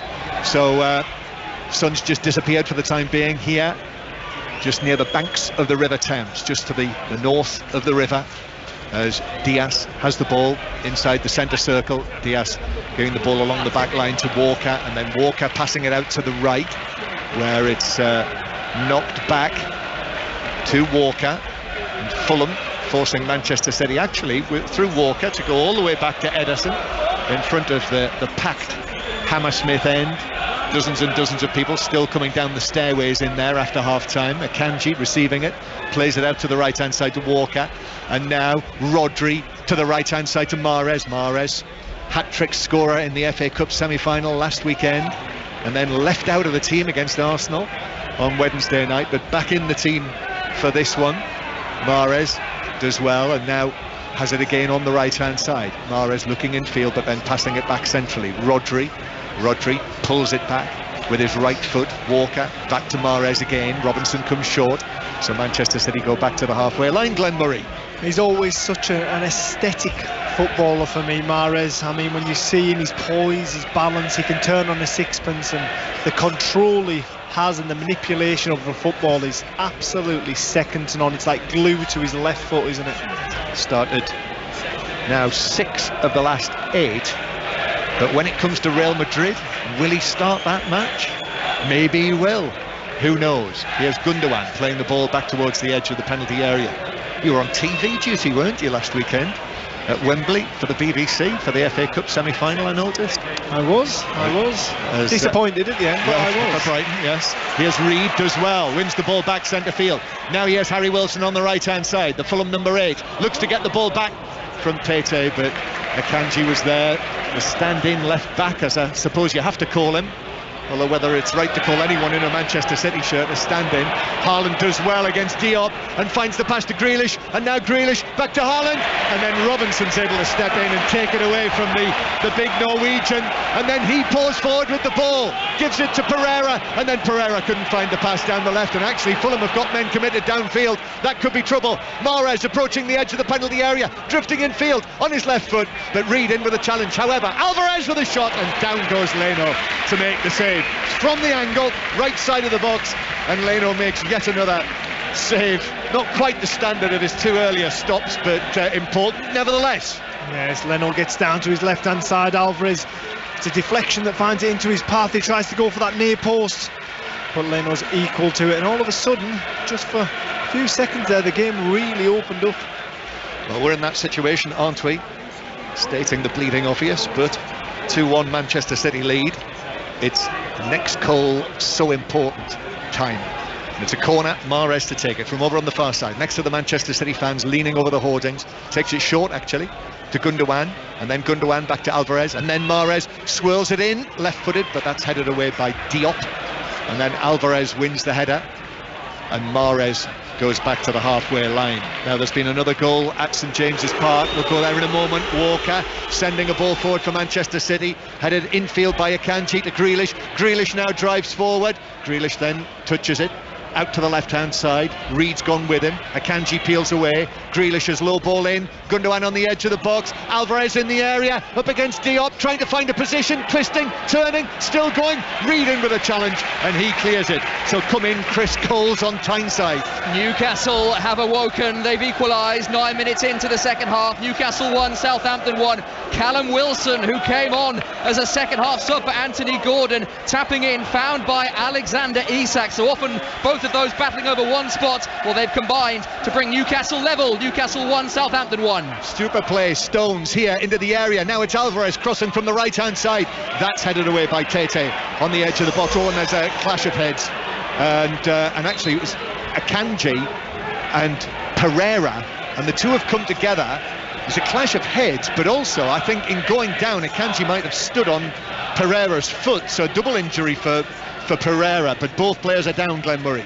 Yes, it looked a nasty one, that, because Akanji gets up and he wins the ball, but both players are coming from opposite directions, and as Pereira jumps, he just heads Akanji's skull, and the Manchester City player goes down immediately, and it looks a nasty one. Yeah, I don't think it's so bad for Pereira. It looks like I think his foot might be more of an issue, mightn't it? I'm saying that. I'm guessing that it was Akanji who came down on the foot of Pereira. So we're going to have a lengthy stoppage here. Akanji is lying on his back, and the medical people, of course, very, very quickly on. And concussion's such an issue currently now in football and in all of sport, actually. So he's lying on his back, and they're doing all of the checks. So we'll have a little stoppage here with the scoreline on 5 Live on this Premier League Sunday. Fulham 1, Manchester City 2. So no further addition to the score since half-time. And with this scoreline, Manchester City would go a point clear of Arsenal at the top of the table. So let's whip round the other matches. It is still Rangers 0, Celtic 1 in the Scottish Cup semi-final. We'll go there shortly, but to Old Trafford first, and Lee Blakeman. Manchester United 1, Aston Villa 0. Villa are just messing around with it here in their own penalty area. They're going to get away with this one, though. United should be too clear. Malacia down the left, good cross. It looked like it was going to be a tap-in for Rashford, but brilliant work by Mings just to steer the ball away from him at the last minute. We have had 58.5 minutes. Manchester United 1, Aston Villa 0. And is it still tight between Bournemouth and Leeds, Jonathan Overend? Yes, it is. Bournemouth 2, Leeds 1. And actually Leeds are giving it a good go today. They're very tenacious in midfield. Nonto, the Italian off the left, is looking very dangerous indeed as Billing tries for an audacious overhead kick up the other end, but he miscues it, and Meslier claims. But no, Leeds are certainly not out of this. Bournemouth 2, Leeds 1. This could be trouble for Pereira, Andreas Pereira. They're bringing the stretcher on for him. And Tom Kearney is preparing to come on. Where's Akanji gone? He's okay. He's on his feet. Akanji's open. Yeah. The one that we thought looked worse off in that coming together, he's up and he's about, but they've actually not shown it again, have they? No, they haven't. We haven't seen a replay to fill you in exactly what's going on. So we've only had one quick look at it. And I think it's the leg, isn't it? It's yes, more of an issue for Pereira. It is, yeah. And it looked like Akanji was going to be. It looked like a head injury for him, but it's Pereira that's come worse off. And unfortunately for Fulham, this could be their second loss of the afternoon, and a heavy loss because the stretcher's on. The ambulance and the medics are on. Yeah, and he's going to be put onto a stretcher. Andreas Pereira, so two of their best players this season, Tim Ream and Andreas Pereira, two of their mainstays. Yeah, very much so. And Mitrovic, of course, still out with this suspension. This is game number 6 of his 8-match suspension, the top scorer. So the stoppage continues here. It is still Newcastle 1, Southampton 1 after that recent equaliser from Callum Wilson, wasn't it, who scored the equaliser for Newcastle. And what is happening in the semi-final with you in Glasgow, Roddy Forsyth? We're in the last 3 minutes and still Celtic lead by that single goal scored by Jota just before the interval. Rangers have come close since then. Tavernier hit the post. The rebound fell to Sakala. He hit the side net with his knee, or a shot from his knee, to the despair of the Rangers fans. So Rangers 0, Celtic 1. And back to Bournemouth, Jonathan Overend. Big chance for Leeds. They really have started this second half impressively. They still trail 2-1, but this one's fallen again to Wilfried Gnonto, playing off the left wing, but latching on to Ayling's crossfield ball. His header just wide of the far post. Bournemouth 2 Leeds 1. And Manchester City on the way to victory in the WSL. Ross Heaton. It's still 3-1 to City, but the second place host should be further in front. Kelly missed from close range after an incredible slaloming run through the tackles from Hemp. Manchester City 3, Reading 1. And Newcastle Southampton, Chris Coles. Worrying signs for Southampton. Newcastle swarming all over the visitors now. That Callum Wilson goal, exactly what Newcastle needed. This is the kind of performance we were expecting right from the off. They're in again here with Jacob Murphy, who squares. Good defending this time, just in front of the 6-yard box. Southampton are hanging on. Newcastle 1, Southampton 1. And the applause here at Craven Cottage for Andreas Pereira, the Fulham midfielder, who has been very carefully transported onto a stretcher after a clash of heads with Manuel Akanji, who is okay. He's just down in front of us, Akanji, waiting to come back onto the field, having gone through all of the checks. But Pereira is lying on the stretcher with his hands over his face, and I think the problem is his leg. Either the way that he fell, or perhaps there was a collision between the two. They've not shown us it again. But off he goes now, and he'll be carried away past the black tunnel and into the dressing rooms in the Cottage. And Tom Kearney, the experienced Tom Kearney, 32 years old now, the Scotland international, comes on. And when I'm looking at Fulham's situation and the players that they've lost this afternoon, and Mitrovic on the ban, it's a good job they got their points in early. It is. And play back underway, and Cordova-Reid in the box. As the ball was played in, John Stones behind him, just sweeps it behind, and it's another Manchester City corner. When we were away at one of the other grounds, there was a brilliant piece of play from John Stones in midfield, wasn't there, where he shrugged off the challenge, carried the ball on, gave it to Alvarez in the box. It didn't come to anything, but John Stones over recent weeks has looked at times imperious. Corner then, Mahrez for Manchester City. Stones is after a bit, hits a defender, bounces down, and Leno can go to his left and grab it and races out to the edge of the box, underarms it to Cordova-Reid, and Cordova-Reid now with Manchester City players around him. Alvarez deflects it out for a throw-in. I thought John Stones was going to arrive just on cue there, John, as he rolls at the front post. But no, I think you're right with how he's been playing, and we're often so quickly to knock players when they try and play out from the back and get it wrong, and we've seen John do that in previous seasons, but this season he stepped into that midfield role and he looks really comfortable in there, and I don't think he's got enough plaudits for that. Vinicius chesting the ball down on the halfway line. Stones is behind him there, and Fulham are able to collect the ball after it bounced off him. But Akanji now, and now Kearney wins the ball back, plays it through to the edge of the area for Vinicius. Vinicius just inside the box, carries it back outside onto Kearney, but Kearney is quickly surrounded by 3 Manchester City players. He's dispossessed. City haven't cleared it yet, but it does bounce now to Akanji. Oh, and his clearance has bounced back into the area, but Stones was there behind him to make sure it was played downfield, although Haaland's kept it in against Adebayo, that was careless. Haaland now, he's being chased, he's still going, and then Diop just got a touch on that. But Haaland there, he's like a bull at a gate, carrying the ball on from near the halfway line. Fulham defenders with him, and in the end Diop with a crucial touch to put it behind. More on that in a moment. It will be a corner, but first Jonathan Overend. Bournemouth 3, Leeds 1. Dominic Solanke, only his second home Premier League goal of the season, but it is subject to a VAR check for a possible offside. As it stands, Bournemouth leading 3-1. We may hear from you in a moment. Corner then, after that Haaland run. Alvarez to take this from the left-hand side, down with the cottage behind him. Alvarez into the back post, which is headed away, and the referee spotted an infringement in there. Palhinha got the header away, but a free kick to Fulham. 2-1 Manchester City lead. Glenn Murray. I think what led to that corner there, it was Tosin, and he was in control of the ball almost, wasn't he? But it just seems on a couple of occasions this afternoon, Haaland's presence around him he's so off-putting, and quite often Haaland gets to grips with him and just bullies him and manages to take the ball off him. And looking at the pictures that we have here, it looked as though that was given for a block on goalkeeper Leno. There wasn't much in it. Grealish now tries to lift the ball over the top, but that's cleared away. Now near the edge of the box, he was looking for Haaland again. And we're going to go back to Jonathan Overend. What's the news? Yes, the goal does stand because it was a beautifully timed run by Dango Ouattara before crossing for Solanke. So it is Bournemouth 3, Leeds 1 confirmed. So 3-1 Bournemouth, 1-0 Manchester United, Newcastle 1, Southampton 1. Liverpool Tottenham commentary to come from 4:30. Important win from Huddersfield earlier, 2-1 win at Cardiff. Really important for them at the bottom end of the championship, takes them closer to safety. And Celtic must be very close to victory against Rangers at Hampden in the semi-final. We'll be back there shortly, but first La Rochelle Exeter. Claire Thomas.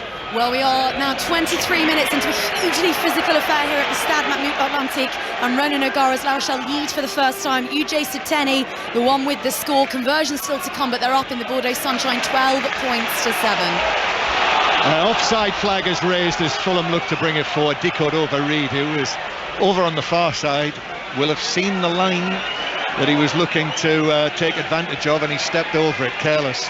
Yes, he did. Just a little bit of knocking off there by Dicot Overreed because his team were in a good position, but I've just watched Jack Grealish, who got robbed of the ball in the Fulham right back spot, and he's ran all the way to the centre circle to just eyes to Simon Cooper that he was pulled.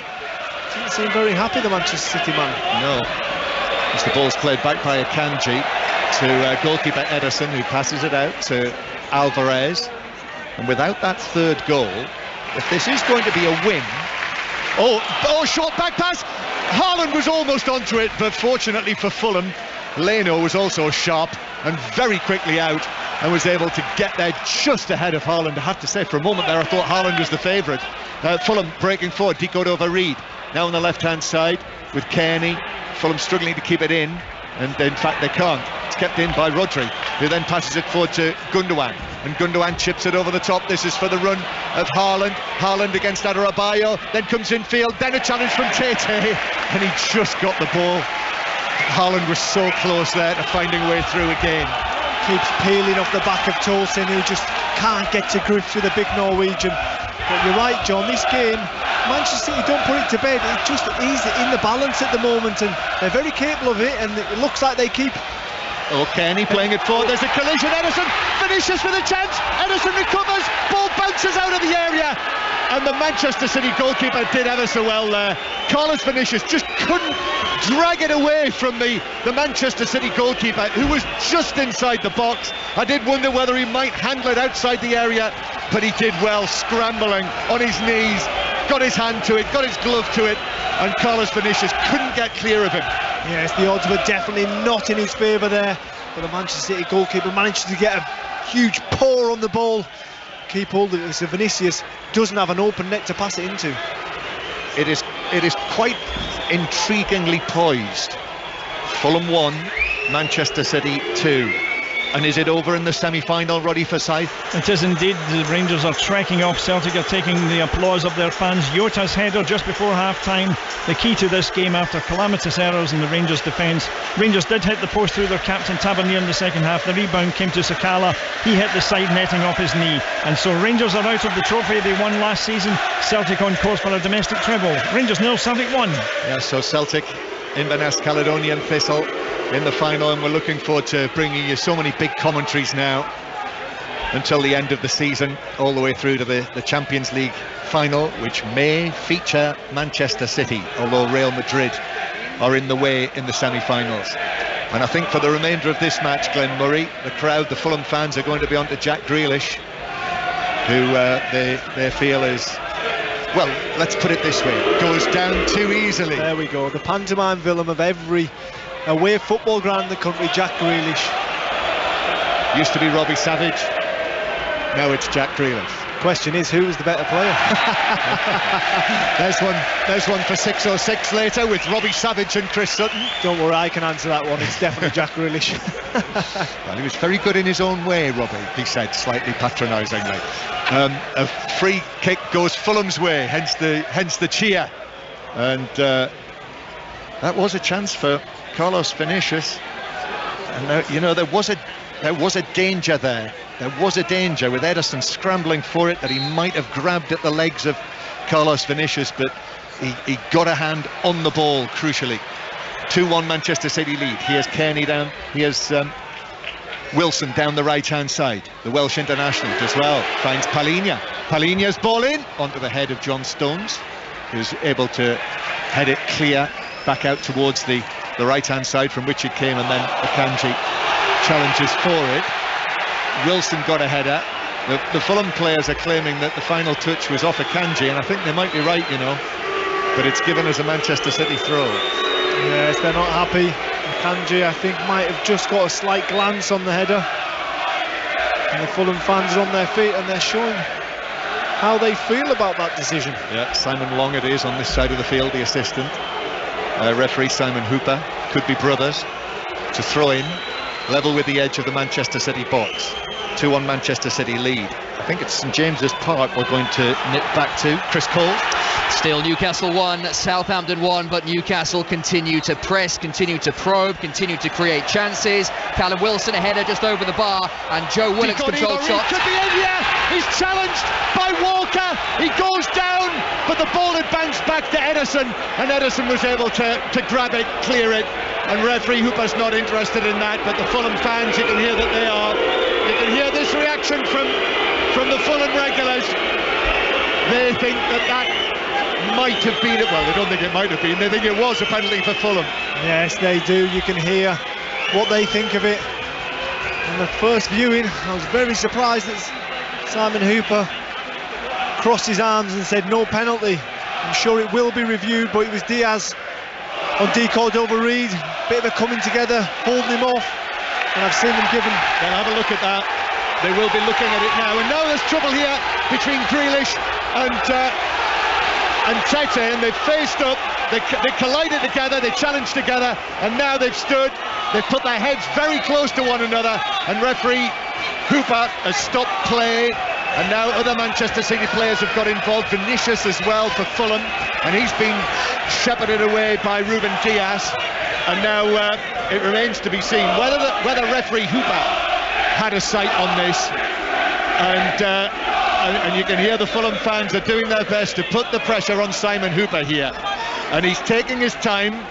VAR obviously will be having a look at this as well. John, he took his time to get over here, didn't he? He didn't rush to stop the situation. I mean, all the players are involved, and it seemed that all the Fulham players wanted to go at Jack Grealish one by one. Yellow card for Tete, and it's likely to be a yellow card for Jack Grealish as well. I felt that was the most likely outcome from that. So it is yellow cards for both Grealish and Tete, and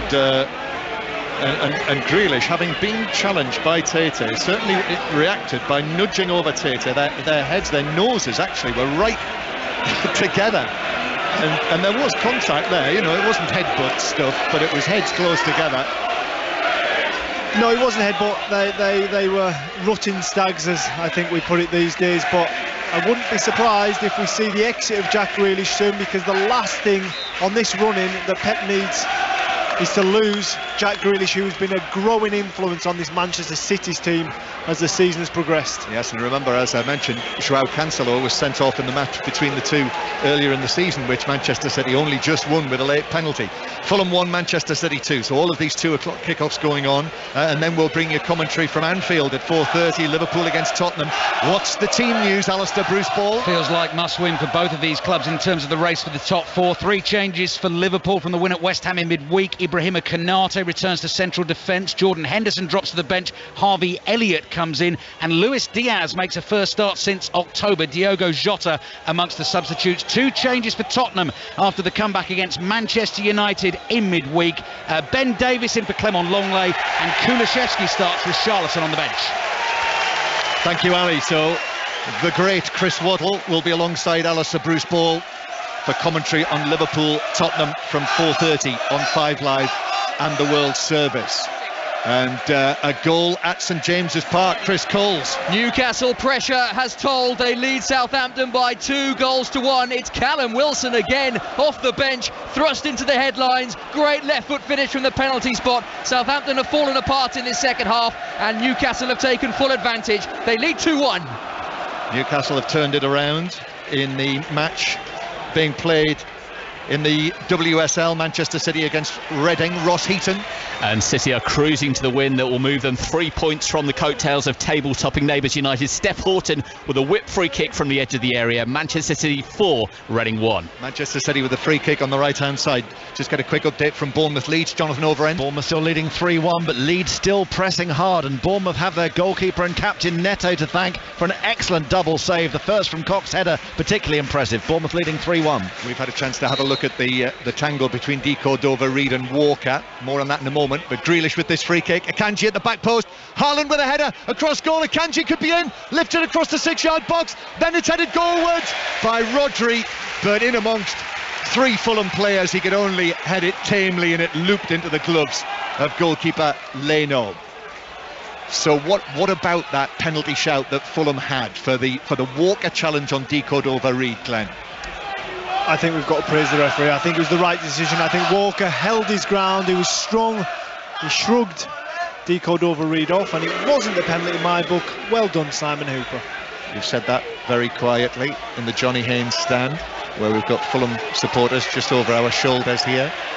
But I think I'm with you on it. And I think similarly, if it had been one that had been given as a penalty, it wouldn't have been overturned. I think they would have stuck with the referee's decision either way on that. Well, the less said about the overturning things, I think, is the better. So Fulham 1, Manchester City 2 remains the score, and we've got just under 20 minutes to play, given added time and all of that. Back to Newcastle and Chris Coles. Reprieve for Southampton after a lengthy VAR check. Callum Wilson's right foot fractionally offside, so it remains Newcastle 1, Southampton 1. No sooner did you talk about overturns, Glenn, and there we are. Newcastle 1, Southampton 1 now remains the score. And back to Bournemouth again, Jonathan Overend. Oh, well, I wasn't expecting that. It's still Bournemouth 3-1. Nothing further to say, John Murray. You might not have been expecting it, but Lee Blakeman is. Manchester United 1, Aston Villa 0. Chances at both ends here. Eriksen and Casemiro have gone close for United. McGinn's fired wide for Villa, and Ramsey's had one deflected over the bar too. Difficult to call which way the next goal's going to go. Manchester United 1, Aston Villa 0. Well, we're still waiting for that next goal here that we talked about early in the half. Still 2-1 as it was at half-time. So Manchester City with their noses in front, but Fulham with Craven Cottage behind them, doing all it can to try and force Fulham back into this. Yeah, they are, and they're making a good fight of it at the moment. Manchester City have gone in front twice this afternoon, and both times they've gone in front, you'd expect them to just take the game by the scruff of the neck and put it away in want of a better term, but they haven't. And to be honest, the last 20 minutes, it's almost like they're sleepwalking through the game. Jack Grealish was challenged by Tete on the halfway line. Tete came in, just gave him a shove. Grealish went down onto his knees and got up, didn't react. Grealish now with Reid, and Reid got a touch on that, but John Stones was able to get there first and put the ball out of play into the Fulham fans, just down to our right, into row 5, I think. There's great mirth down there among the Fulham supporters, who caught the ball and threw it back onto the field. Marco Silva's going to make 2 changes shortly, Glenn.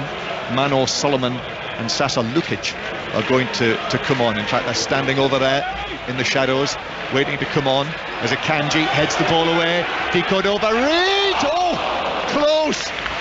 From 22 yards. It's set up for him, and he hit the volley. That was just over the top right corner. Yes, he did. It sat up beautifully for him in his first touch, but he's just reaching a little bit, slices across the ball. It's always going away from Edison's net, and into the standers. We see 2 Fulham substitutes, and hopefully an injection of life for them. Yeah, the 2 wide men are coming off. He cut over Reid, who just had that shot, so that was his last contribution. And in fact, it's not Harry Wilson, is it? Harry Wilson ran over there, but it's actually Harrison Reid who's coming off. So Harry Wilson remain. No, hang on. Or was that a triple change? Because Dan James has come on the right-hand side. Triple change. Yeah, triple change. A show of intent from Marco Silva. Yes, it is. And that's his 5 now. He's made his 5 changes, and we've still got 15 minutes to play. Well, John Stones got nothing to lose. So Dan James is on, who started up front against Aston Villa on Tuesday night. And now Mano Solomon has come on the left-hand side. As he did so, all manner of Israeli flags were raised here in the stand in front of us. And Fulham with Kearney, and might have been a foul on Palhinha, and then that is given as a foul. It's brought back by Simon Hooper. The ball had run away, and Palhinha was caught, and it's a free kick halfway inside the Manchester City half on the left-hand side. Back to St James's Park, Chris Coles. And this one will stand. Newcastle 2, Southampton 1. Cross in from the left. The unfortunate Theo Walcott knew nothing about it. It ricocheted off his right leg, agonisingly crossed the line to give Newcastle a 2-1 lead. 10 minutes to play. Free kick to Fulham on the left. Fulham, who've lost their last 13 matches in all competitions against Manchester City. But this, as we enter the closing stages here, we're in the last 15 minutes. City in front and heading back to the top of the table. This is quite a tight affair, and the free kick's played in, and Rodri was up to head it out to the edge of the box. The shot is hit by Solomon, but that was deflected, charged down. It bounced out to the far side and was cleared to the halfway line. Fulham come again, and now Kearney down the left wing. Little flick from Tete. Kearney involved again, and Solomon, and it's put out of play for a throw into Fulham on the left. More news from Newcastle. Chris Cole. Oh dear, a horror of a 2 minutes for Southampton. They now trail Newcastle by 3-1. The dust had barely settled on Newcastle's second. Defensive lapse, and Callum Wilson intercepts, rounds the goalkeeper, and taps Newcastle into a 3-1 advantage. That's the way it goes when you're down at the bottom. Asked Nottingham Forest yesterday, our commentary that I was listening to at Brentford, with the late goals there. Here, we've not had a goal since the 37th minute in this match. That made it Fulham 1, Manchester City 2. And Fulham now finishing strongly. Marco Silva's made his changes. Here's Tosin Adarabioyo back to Diop. And they've had to suffer the injuries as well today to Tim Ream and Andreas Pereira, as Tosin brings it forward and gives it to the right hand side to Dan James. Now in field it goes from Lukic. He was the other man who came onto the midfield for Reid. Then through the middle, Kearney. Solomon on the left hand side. Solomon gets it down. Robinson on the overlap. Robinson's cross is cleared away on the volley by Gundogan. Out for throw. And all of a sudden the roles have been reversed, and it's Manchester City that are camped inside their box, and it's Fulham that are dictating the play around the Manchester City half. and a real change in what they're doing. Fulham now, they're high pressing after those 3 substitutes, and they really think they can get back into this game. That's Glenn Murray, former Premier League goal scorer, with us here at Craven Cottage. We're watching Kearney. Kearney almost did a Zidane centre field. It didn't quite come out. Then Palhinha in on an excellent challenge. But Manchester City pounce on the loose ball. Rodri over the halfway line, now giving it to Mahrez on the right flank. Then back to Rodri, who makes himself available and then taps it back into his own half. Manchester City looking to control this if they can. Manage the game. It's one of the many things that Pep Guardiola's team do so well, is treble chasing. Manchester City, back they go into their own half and all the way back to goalkeeper Ederson. So news of another try in the La Rochelle Exeter match from Claire Thomas.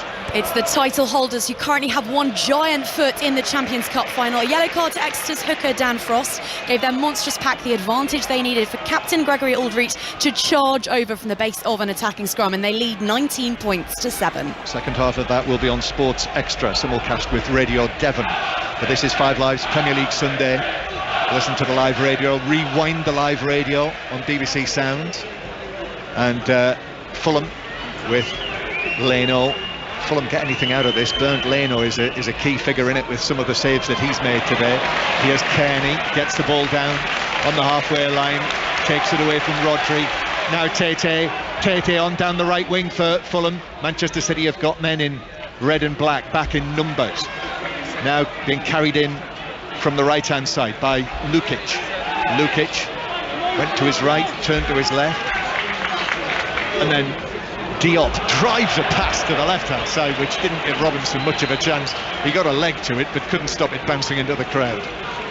And that's disappointing from a Fulham point of view, because they were in control of the game, they were in control of the football, they're pushing Manchester City back, and a lacklustre pass like that just gives Manchester City back possession of the ball, and that's exactly what you don't want, as we see Pep shuffle the pack.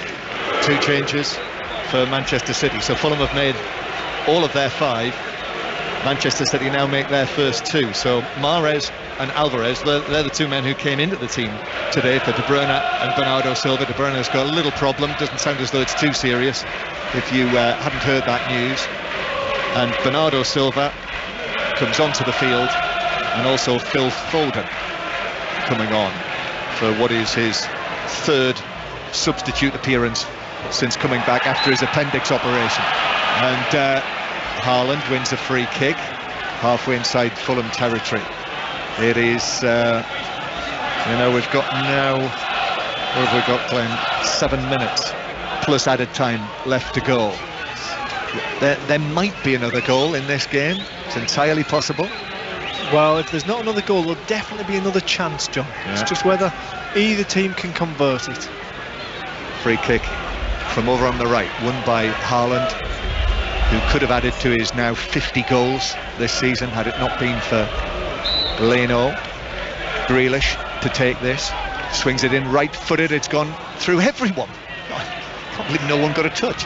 Akanji then crosses into Carlos Vinicius, and it bounces out of play for a Manchester City throw. There'll be in no hurry here, and indeed Manuel Akanji is the embodiment of that, as the ball rolls down the little slope into the hoardings, and he makes not an effort to get anywhere near it, and eventually a ball boy has to pick it up and throw it back to him, and Akanji loops a throw in which comes off a Fulham head. Lukic out to Kearney in the box, who controls and volleys it away downfield to Carlos Vinicius, who is might have been fouled by Diaz, was fouled by Rodri, and wins a free kick 10 yards inside his own half.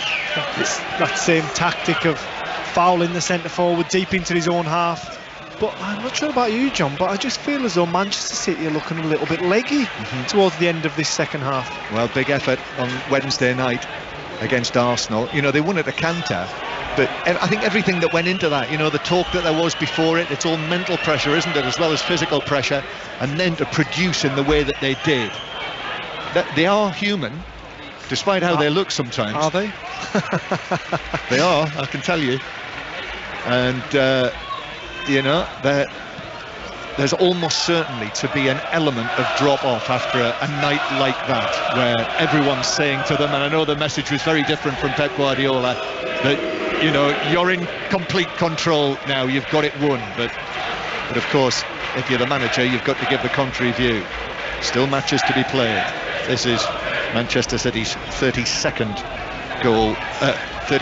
Premier League match of the season, so still 6 matches in the league to play after this. The next 2 are at home for them, West Ham and Leeds. And we'll have commentary on that Leeds match next Saturday afternoon, an unusual 3 o'clock kickoff on the day of the coronation. Akanji passing the ball forward to Grealish, and then Grealish forces Tete to get a touch on that.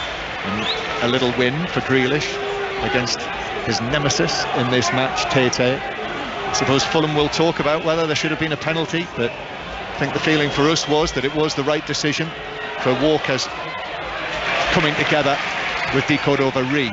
Palhinha swings the ball all the way across field. Walker ducks, allows it to bounce to his right, and then Gundogan receives it from Foden. Gundogan, ball over the top. This is for Haaland to chase. Sticks out a leg, gets a toe to it, looks for support, which comes from Grealish, and then Haaland stops to walking pace, and then just in a rather laboured way, an exaggerated pass with his left foot to Grealish, close to him, to his left, and City go back to the centre circle. Walker now over the top. Foden, who's playing on the right after coming on, pulls the ball down, but Robinson watched it, and Robinson was able to pass it away. But Robinson could get into a tangle here with Solomon. Foden is still trying to win the ball back. Solomon's running it away. He's run into trouble. It's bounced back though to Palhinha, and then Robinson for Fulham does clear it towards the halfway line, where City have got it back. Just over 3 minutes to play. Manchester City 3 minutes away from a second 2-1 win of the season over Marco Silva's Fulham, and this one will return them to the top of the table, but it's not done yet. Palhinha, who's becoming quite influential in the match, then passes the ball to Kearney. He's fouled by the passing Walker, and it's a free kick. Fulham. Here's Palhinha again, another of the mainstays for Fulham this season, and then Tosin Adarabioyo, the central defender, is able to bring it forward against his former club, remember, where he started off as just a little boy. Now Dan James on the right hand side, back to Palhinha again, puts his foot on it, out goes the pass to the left hand side. Solomon, who really raised the stakes when he came into the team after injury and scored 5 goals in 5 matches mid-season. Back it goes to Diop on the halfway line. Fulham in possession. Growing support and noise coming from the 4 stands of Craven Cottage. Solomon again on the left hand side, low ball to the edge of the box. Lukic gets it under control, again to the right. Tete thinks about it, uses Dan James to his right, but it's a red and black wall that Fulham have got to find a way through on the edge of the penalty area. Then back to Tete on the right hand side. Lukic, Palhinha makes a run into the box. Fulham not convincing that they're going to be able to find the crucial pass here. Diop to the left hand side, still 2-1 Manchester City lead if you've just joined us on 5 Live, and then it bounces away from Solomon, and Manchester City clear to the halfway line. These are the latest scores. Bournemouth 3-1 up on Leeds, so Bournemouth 3, Leeds 1. And a goal there, Jonathan Overend. Not anymore. Bournemouth 4, Leeds 1. Bournemouth safe if they weren't already. Antoine Semenyo with the 4th goal. And unfortunately for Leeds, it's another howler from Meslier. It's straight through him. His confidence is shot to pieces at the moment. Bournemouth 4, Leeds 1. And Bournemouth on the way to 39 points.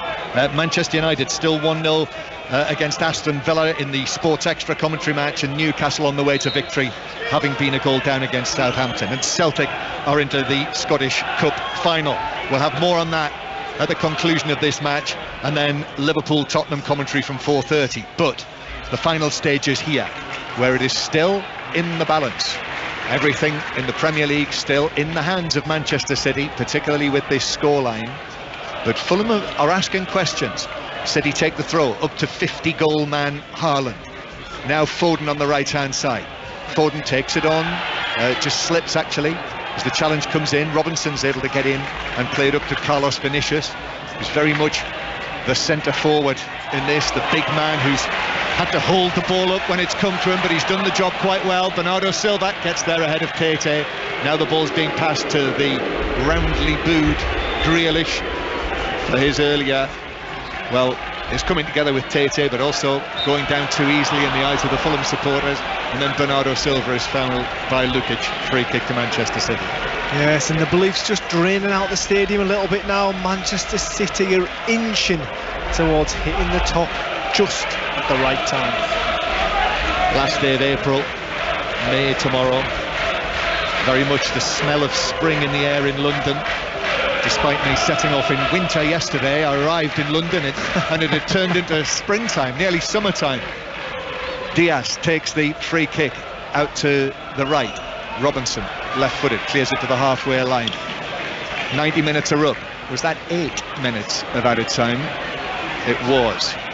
So that is after the long stoppage that we had when Andreas Pereira had to be stretchered off. Nasty looking injury. We'll find out more about that later. And that's lifted the Fulham fans who think they might have time. Yes, I think it's the Fulham fans that were happy with that 8 rather than the Manchester City fans that have been quite quiet in the corner this afternoon. They've had some great moments though in this match. Super goal by Alvarez to make it 2-1. If that's a winning goal, then it was worthy of winning any match. Curling effort into the top corner from maybe 22 yards out. And they also were here. They'll be able to say that they were here when Erling Haaland scored his 50th goal. So that Clive Allen target, the total of 49 that has lasted for such a long time now. He's gone past that, and indeed he's the first player in the top flight of English football to score 50 goals in all competitions in a season since Pongo Waring of Aston Villa back in the early 30s. This Fulham attack comes to nothing. Misplaced pass, the groans, because it's out for a throw-in to Manchester City inside their own half. And he's also reached 34 Premier League goals this season. You were asking me earlier how old Alan Shearer was when he scored 34 back in the mid-90s. He was 25 then when Shearer scored that, had that 34-goal Premier League season. Still got 3 years on the big man. He has, 22 years old. Erling Haaland. Ball out of play on the halfway line. Fulham. Tete to take the throw to Lukic. Then plays it back. Tosin Adarabioyo has got to make ground. Erling Haaland trundling after him. Then the pass forward towards Kearney. Drops his shoulder. Left foot ball over the top, but that's got too much on it. Manchester City will lap that up. And we've already had 2 minutes of the 8 of added time. Every time you say Tete, the Fulham right back, I feel as though you're going to burst into karaoke, John. Tete. No danger of that. It's over at Old Trafford. Have Manchester United won it? Lee Blakeman. They have, John. Manchester United 1, Aston Villa 0. Fernandes with the game's only goal. Deflected shot in the first half. Casemiro hit the bar. Anthony went close late on. Villa went close through Watkins and Ramsey. But United get the win, staying 4th, 9 points clear of Villa and Spurs, who play later. Manchester United 1, Aston Villa 0. And also anti-Glazer protests in Manchester outside the ground. You can read more about that on the BBC Sport website, and indeed the latest How to Buy a Football Club will be on BBC Sounds. I'm sure if they've not recorded a new edition, I'm sure that they'll be doing that with the latest developments in the sale of Manchester United. All over in Bournemouth, Jonathan Overend.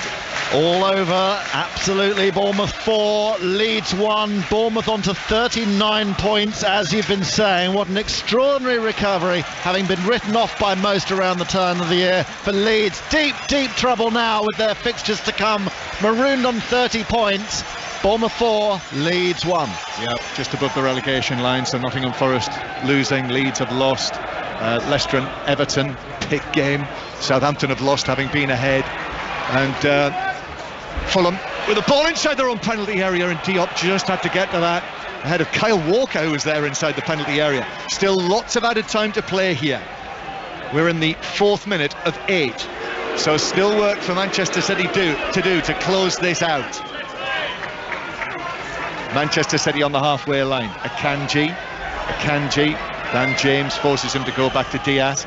Diaz hits the long pass. This is for Grealish to chase. Tete and Grealish, shoulder to shoulder. The two of them tangling again. He's got his hands on the Grealish shirt. Tete, both hands on it. And then they land together, and Grealish doesn't react. And that's given us a free kick the other way, which I think is a very generous award by Simon Hooper. It seemed to me that Tete was fouling Grealish. I am in full agreement with you there, because it was well received here, but for me that was a foul on Jack Grealish, the pantomime villain of the afternoon. And Newcastle have won against Southampton. Yes, Chris Coles? They have, John, yes. They tighten their grip on a top four finish, 3-1 winners. 2 minutes of madness decided this one, really encapsulating Southampton's dismal season. A Theo Walcott own goal and a defensive shocker, allowing Callum Wilson to score. That made it 3-1 after Stuart Armstrong had given Southampton a half-time lead, but they remain bottom of the table and deep in relegation trouble. Newcastle 3, Southampton 1. So the other 2 o'clock kickoffs are over. We've still got 3 minutes to play here at Craven Cottage on this 5 Live Premier League Sunday. Fulham 1, Manchester City 2. So City a narrow advantage. The question is whether Fulham are going to be able to force another chance in this match. And so far City have just defended it too well. Ball over the top, Akanji heads it away, but James had strayed offside, and it's a free kick to Manchester City. I'm not sure that that's going to happen, Glenn, that they're going to get themselves one more opportunity. No, I'm not sure they're quite going to be able to muster that opportunity. And you say Manchester City have defended well. I don't think they have, to be honest. I think when Fulham have got in good positions, they've strayed offside, they've passed it out of the field. It's been a little bit sloppy from Fulham at the top end of the pitch. So a free kick that Ederson has moved, and that's going to be a yellow card. So while he sorts himself out again, Manchester City's women have won handsomely, Ross Heaton.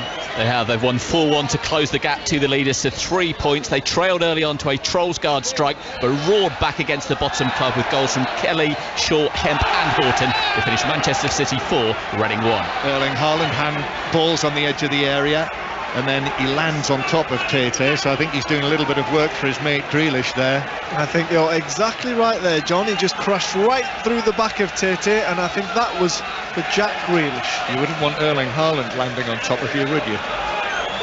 From any sort of height. Grealish now inside the area, and he's been pulled back by Lukic, and someone behind us shouts rubbish, but he had his arm on his shoulder, he was dragging him back, and yes, it's a free kick. It was a free kick, a well-bought free kick by Jack Grealish, who is so very good in the art of doing that, and he gives Simon Hooper a big clap while he was sat on the floor there to say thank you. Finally, a free kick. It is going to be a hard-fought victory, this, and the matches that Manchester City have got left in the Premier League, home to West Ham and Leeds, away to Everton, Chelsea at home, Brighton away, Brentford away. That's the route to a 3rd consecutive Premier League title, as Manchester City have got it deep in Fulham territory. You know, this will be as hard fought as any of those matches. I'm sure there will be challenges. But the Manchester City supporters now, you can hear them making their noise in the corner.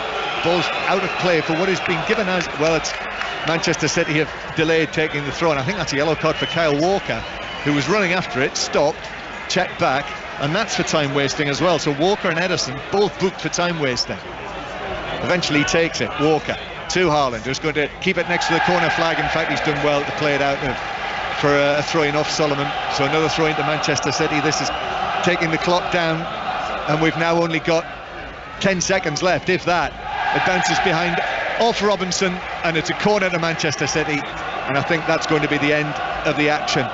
We'll bring you the live interviews with Pep Guardiola and Marco Silva if we can. If not, you'll hear them. Surely this has got to be the first corner of the season Manchester City have got and not got one player in the attacking box. Well, that's a credit, isn't it, to Fulham, and how difficult they've made it for Manchester City.